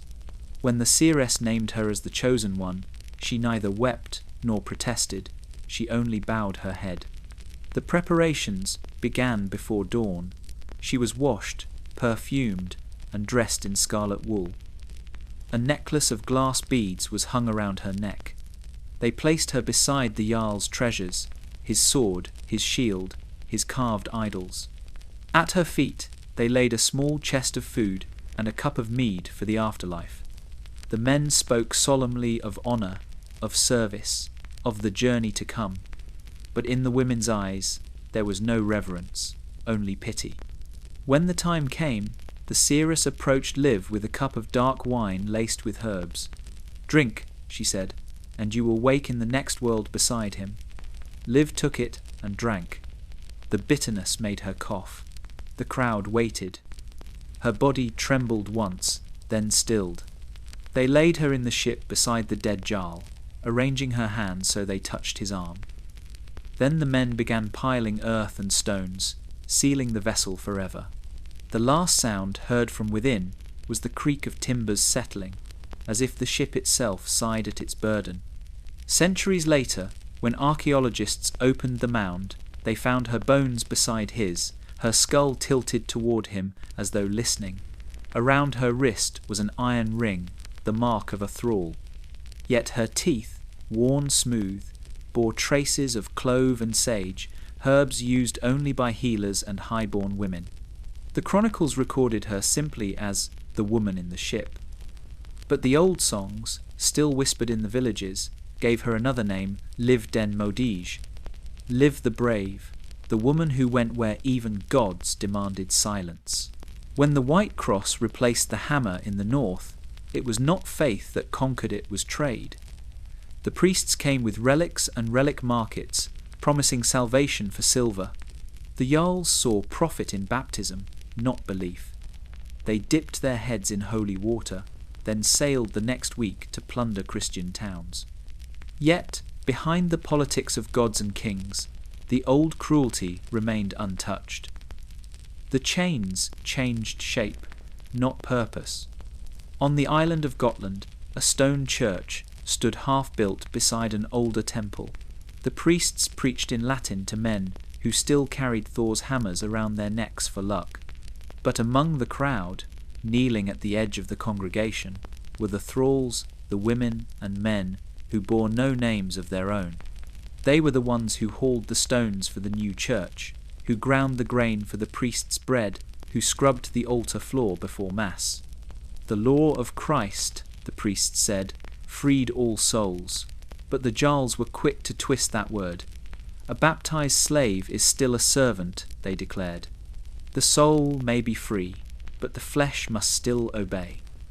And so the women worked under both masters, the one who owned their bodies, and the one who claimed their souls. One of them, a woman called Alfhild, had been taken from Livonia and sold to a Christian household.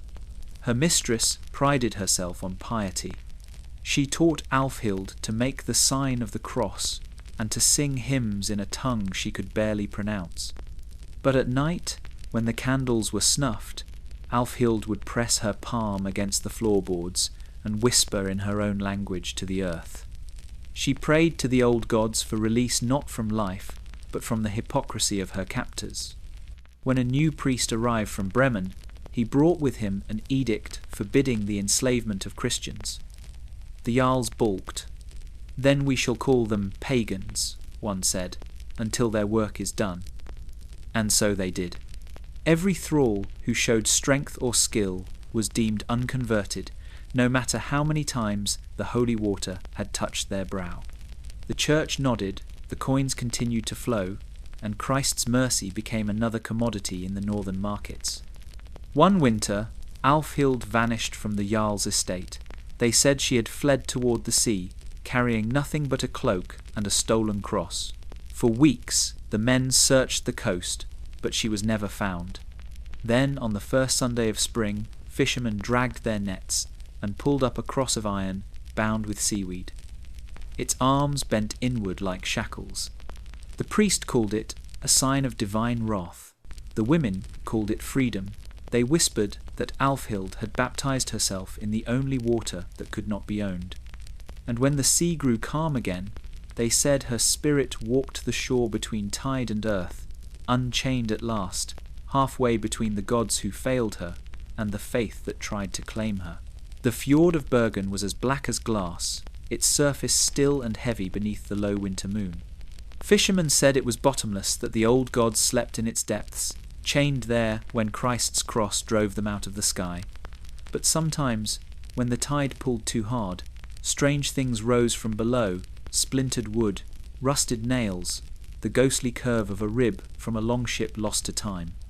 The sea, it seemed, never forgot what men had done upon it. One autumn, a diver searching for timber found more than wreckage. As he pried a plank loose from the mud, his hand struck metal rings, heavy and corroded, still fixed to the hull of an ancient ship. When he lifted his torch, he saw what the sea had hidden: bones, small, delicate, arranged in rows beside the ballast stones, ankles chained. Skulls cracked open by the weight of centuries. The fjord had been a grave, not for warriors, but for women. The historians would later claim it was a slave ship from the 9th century, part of a fleet bound for the Orkneys or Dublin. But the old men of the coast told a darker story. They said the ship had sailed from Norway during the reign of King Harold Fairhair, carrying captives taken from the Hebrides. The sea had turned against them before they reached open water. Some said a storm, others whispered of vengeance. Whatever the cause, the ship never returned. In the sagas, storms were often omens of broken oaths. It was said that one of the captives aboard had been a priestess of the old ways, sworn to Freya herself. When her temple burned and her people were taken, she vowed that no man would profit from her suffering. They said she sang during the voyage, her voice carrying above the wind, a song so haunting that even the gulls turned away. On the 7th night, the sky split apart.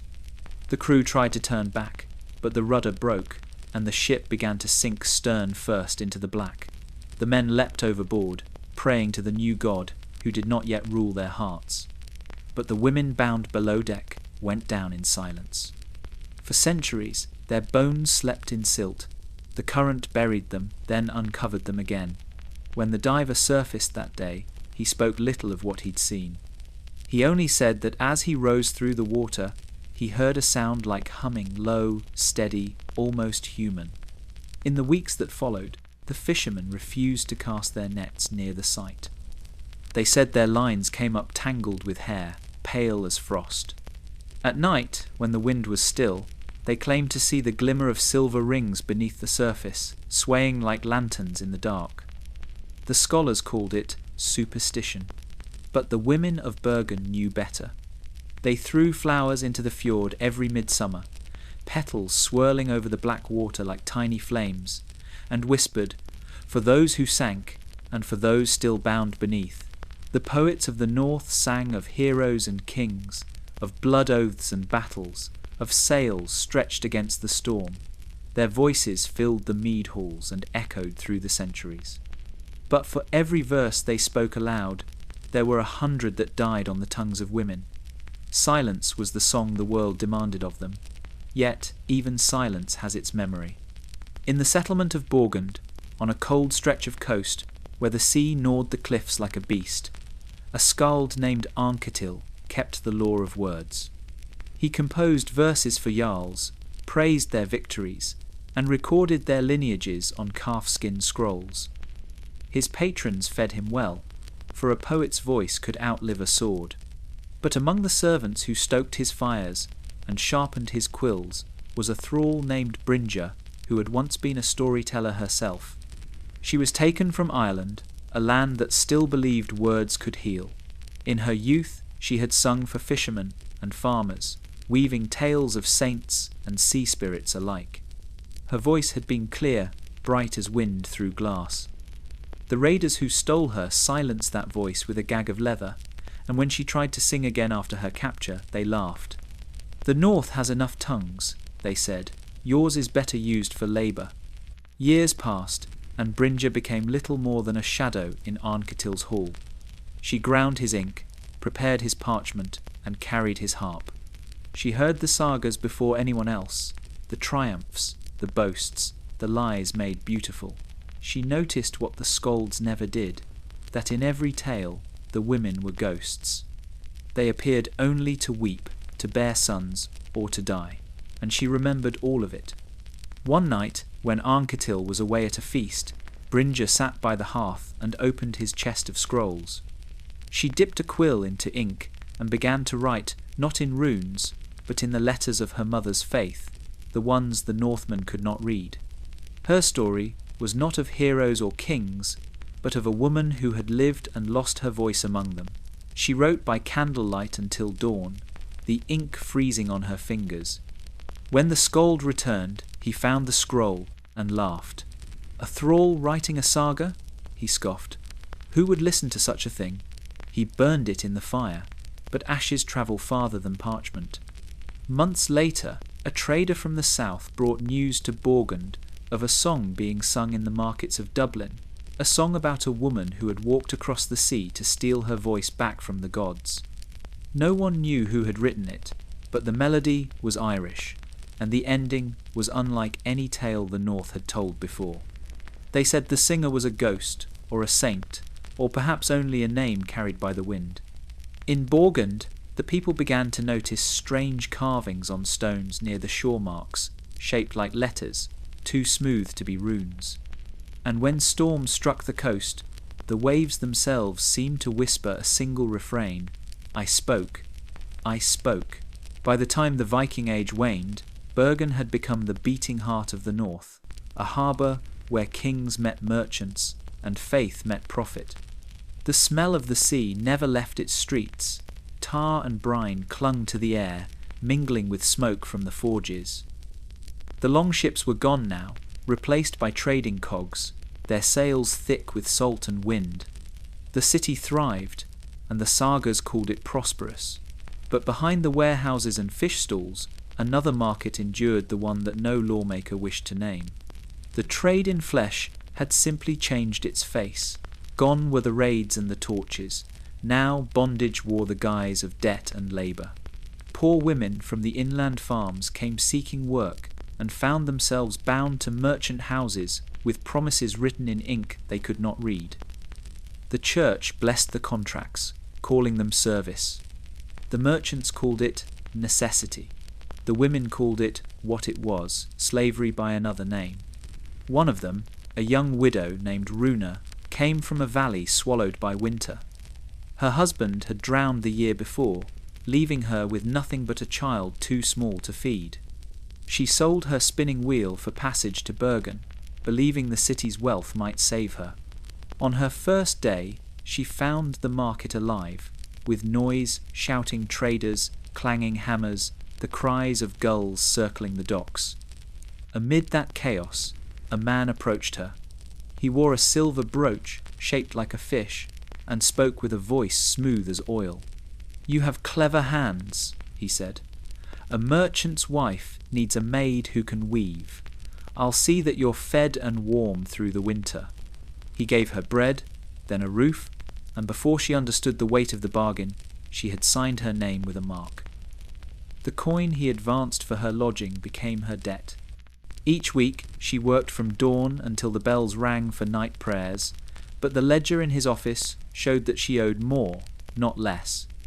Others like her filled the narrow alleys, women whose faces had grown pale from the indoor fires, whose backs stooped from spinning flax or hauling barrels. When one tried to flee, the city guards dragged her through the streets as warning. Order, they called it. Bergen prided itself on order. Runa endured through the first snow, then the second. Her child, too small to understand, played in the corner of the loom room, tracing shapes in the dust. On the feast of St. Olaf, when the church bells rang for mercy, Runa took the child by the hand and walked to the harbour. She stepped into a small boat moored for repair, untied its rope, and let the tide carry it into the grey. The next morning, fishermen found the craft drifting empty, a scrap of wool caught on its oar. The merchants did not speak her name again, but the women in the weaving houses whispered her story when the overseers turned away. They said she had not drowned. She had sailed for a country without masters, where the sea itself forgives the debt of the poor.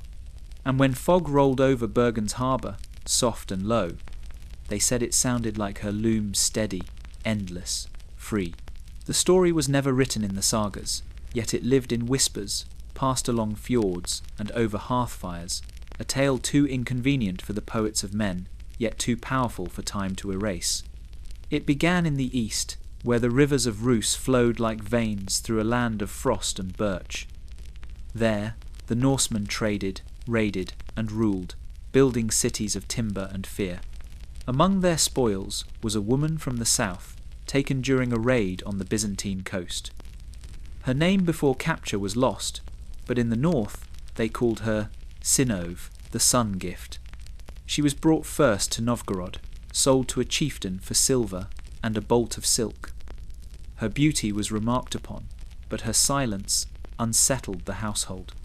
She spoke little, ate sparingly, and watched everything. When her master's wife fell ill with fever, Sinov mixed herbs she had gathered from the riverbank and boiled them into a draught. The fever broke by morning. The household began to whisper that she carried the favour of the gods. Her reputation spread, and when envoys from Kiev visited, they brought word of a prince seeking a new concubine, one both wise and fair. The chieftain, eager for favour, sent Sinov as a gift. Her journey down the Dnieper river was long and cold. The oarsmen sang of war and plunder. She sat among the firs, hands bound, eyes fixed on the grey water. In Kiev, the Prince Oleg the Younger, nephew to Rurik, found her strange but captivating. She did not bow deeply, nor beg for his mercy. Instead, she greeted him with the calmness of a queen addressing an equal.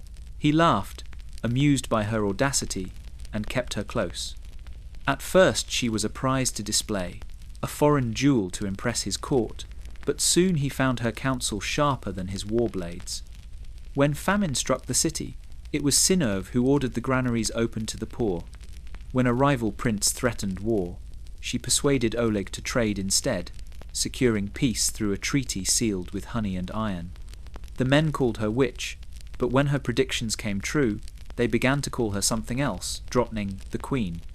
Oleg married her beneath the summer sun on the banks of the river. Her veil was red, not white, the colour of survival, not purity. Yet even as queen, she never forgot the mark once burned into her wrist, the ring of iron that had chained her across oceans. When Oleg built her a hall of carved oak, she hung that ring above the high seat as a reminder. This, she said, is what made me wise. Years later, when she died, the people of Kiev buried her beside the river she had crossed as a slave. They filled her grave with gold, silks, and a crown wrought in the shape of the Sunday. But among the treasures lay a single rusted shackle, placed there by her own hand before she passed. No skald sang her name, for she was foreign, and her story defied the order of things.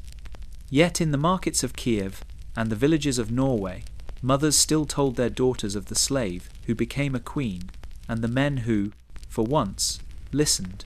In the north, a man's house was his kingdom, and the hearth was his throne. The law called it husrad, the rule of the home. Every roof of turf or timber stood under that power, from the Jarl's hall to the humblest farm. To strike a man within his own walls was a grave crime. To strike a woman there was none at all. The same law that guarded a warrior's door gave him mastery over everyone behind it.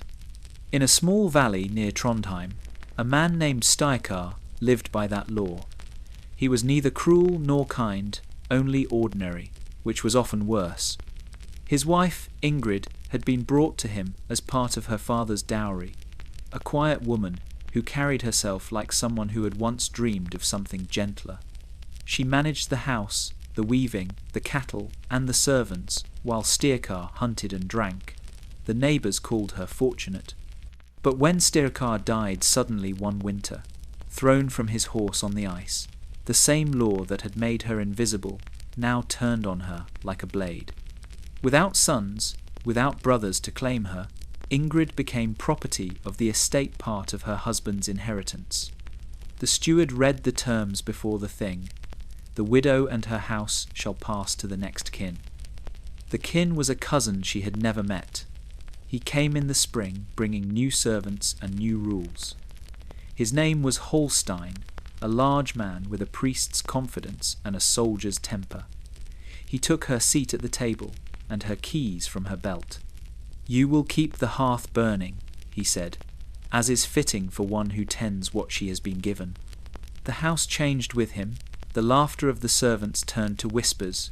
The fires burned longer, as if the smoke itself had something to hide. Ingrid said nothing, only worked harder, her hands raw from scrubbing.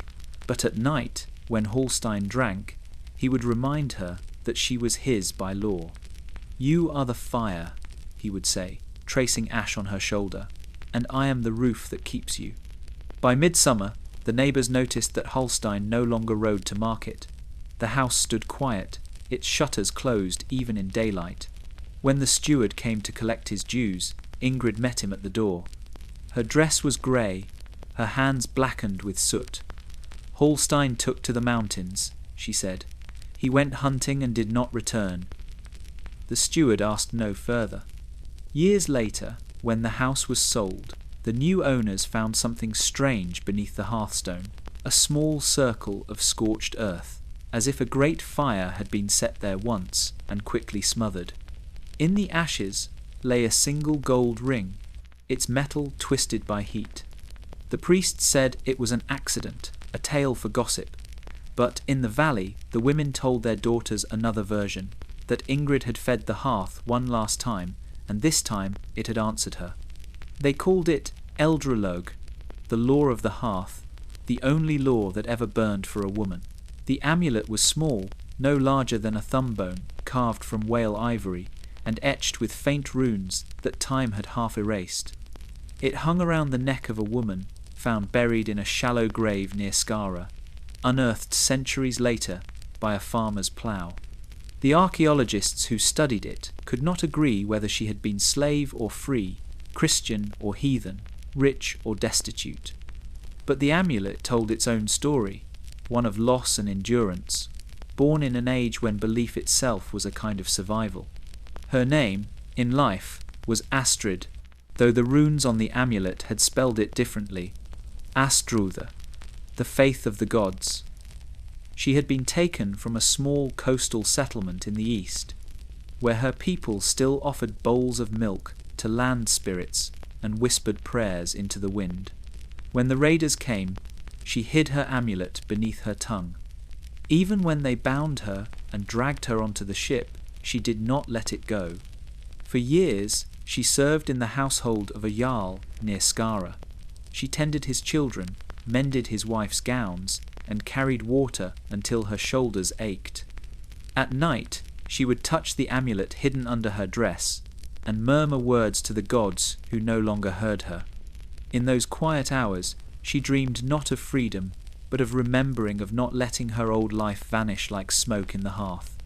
When Christianity reached the Jarl's hall, the priest ordered all pagan charms destroyed. "No woman of this house shall wear the devil's bone," he declared, pointing to the amulets that hung around the thralls' necks. The others obeyed. Astrid did not.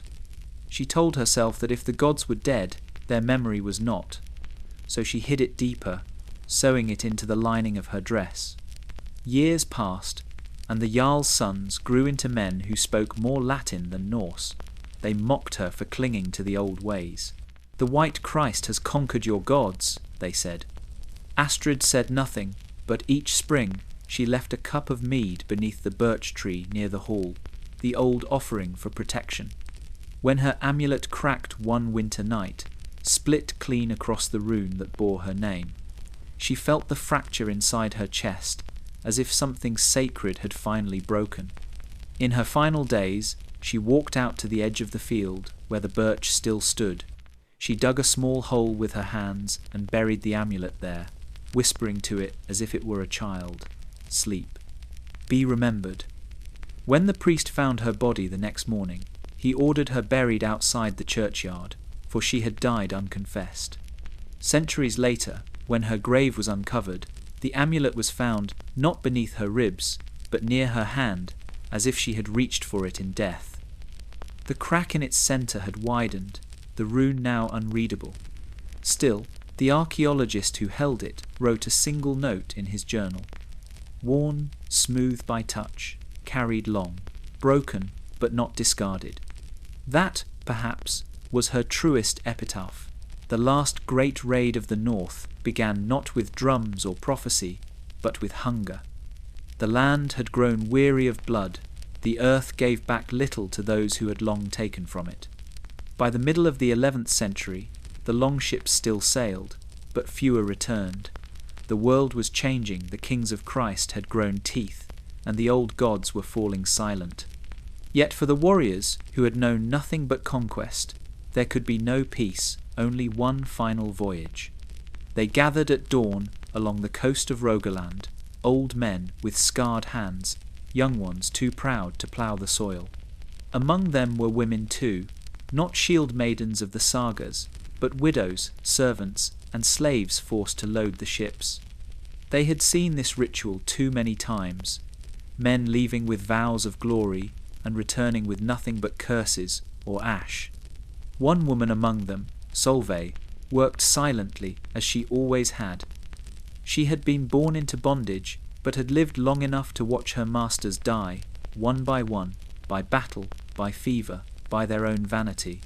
Her wrists bore the faint ghosts of old ropes, yet she moved with the quiet authority of one who had endured more winters than any of the men shouting about Valhalla. The chieftain leading the raid, a man called Thorir Greycloak, boasted that he would take York, just as his grandfather had. He promised silver, slaves, and redemption for those who still followed the old gods. Few believed him, but hunger is a convincing god. They pushed the ships into the surf and began to row, oars cutting through the black water like knives. Solveig watched them disappear into the horizon until the sea swallowed their sails. The settlement grew silent after that, no men, no laughter, only the wind moving through empty halls.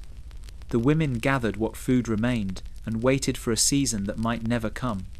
Days turned to weeks, and the tide washed strange things ashore, broken shields, a carved prow, a child's sandal. When spring returned, a single ship limped back into the fjord, its hull cracked, its sail torn. Only 3 men remained aboard.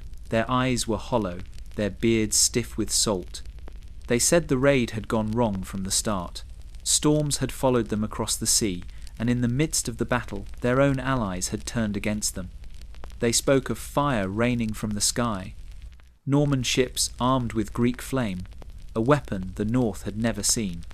Thorir's body had been lost at sea. The men swore they saw him standing on the waves in the storm's heart, laughing as lightning struck the mast. The women who listened only bowed their heads. They had heard such tales before. That night, Solveig built a fire by the shore and burned the last of the sails. "No more voyages," she said. "No more gods who demand the sea." Her voice was steady, final. In the years that followed, the fjord grew quiet. The old men died, the sons turned to farming, and the daughters took their names from saints instead of spirits. Yet when storms swept in from the west, fishermen still claimed to see longships rising in the mist, their oars flashing like mirrors of another age. They said the raiders still sailed beneath the waves, chasing a dawn that would never break a final fleet bound for a heaven that no longer waited. The old gods did not die in fire or by sword. They faded quietly, like mist over still water. Yet among the mountains of the north, people still swore they felt their breath in the wind, their judgment in the storm. Every avalanche, every lightning strike, every birth that came too soon was called a reckoning.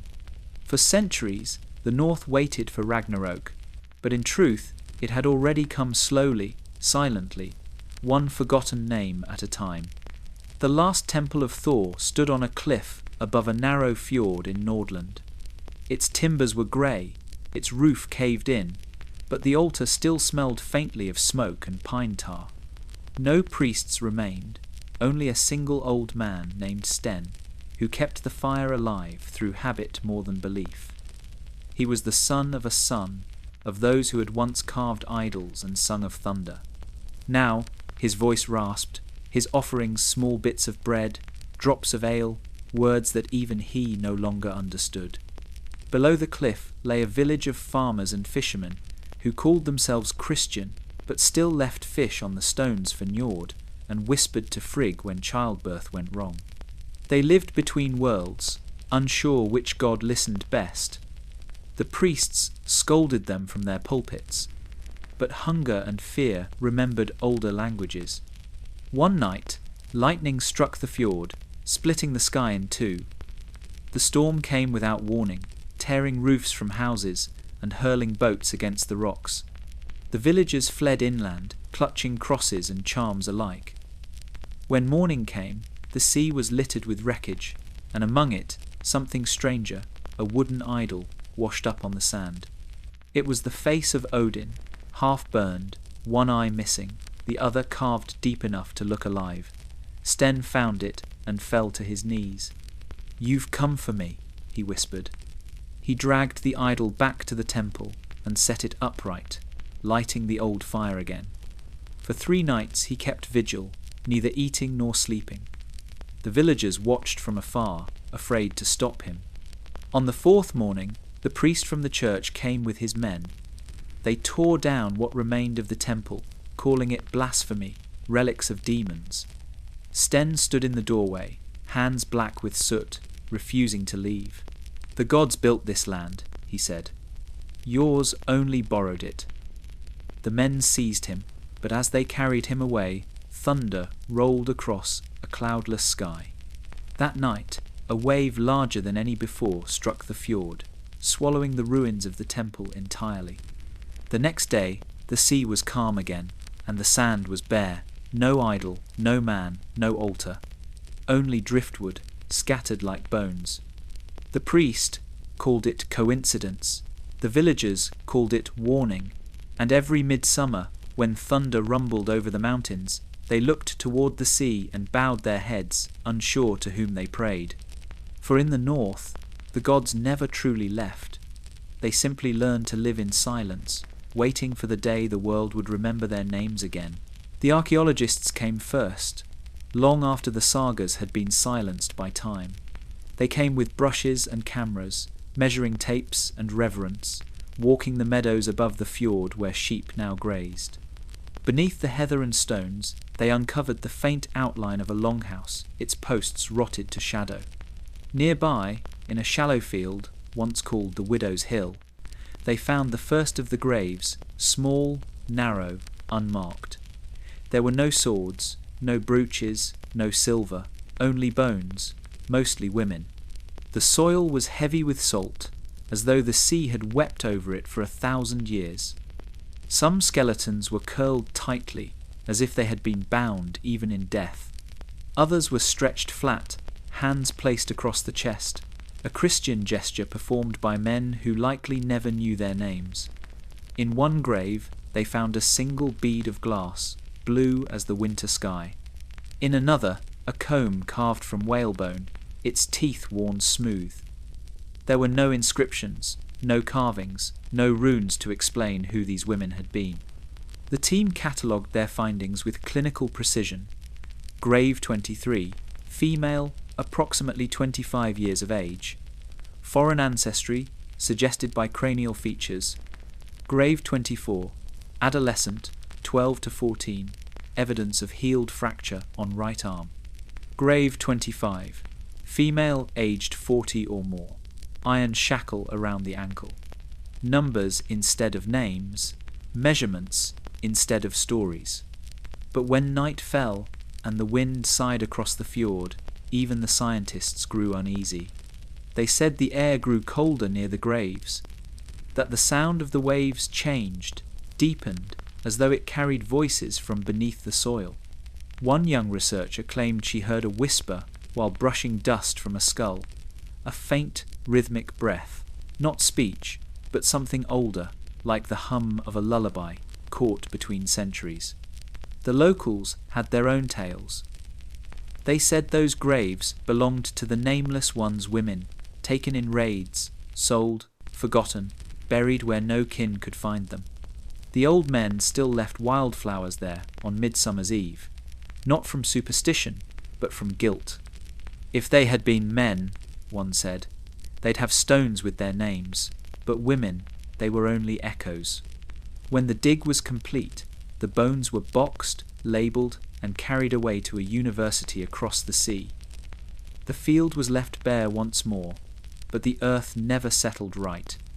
Each spring, the grass grew paler over that patch, as if the soil still remembered what had been buried within it.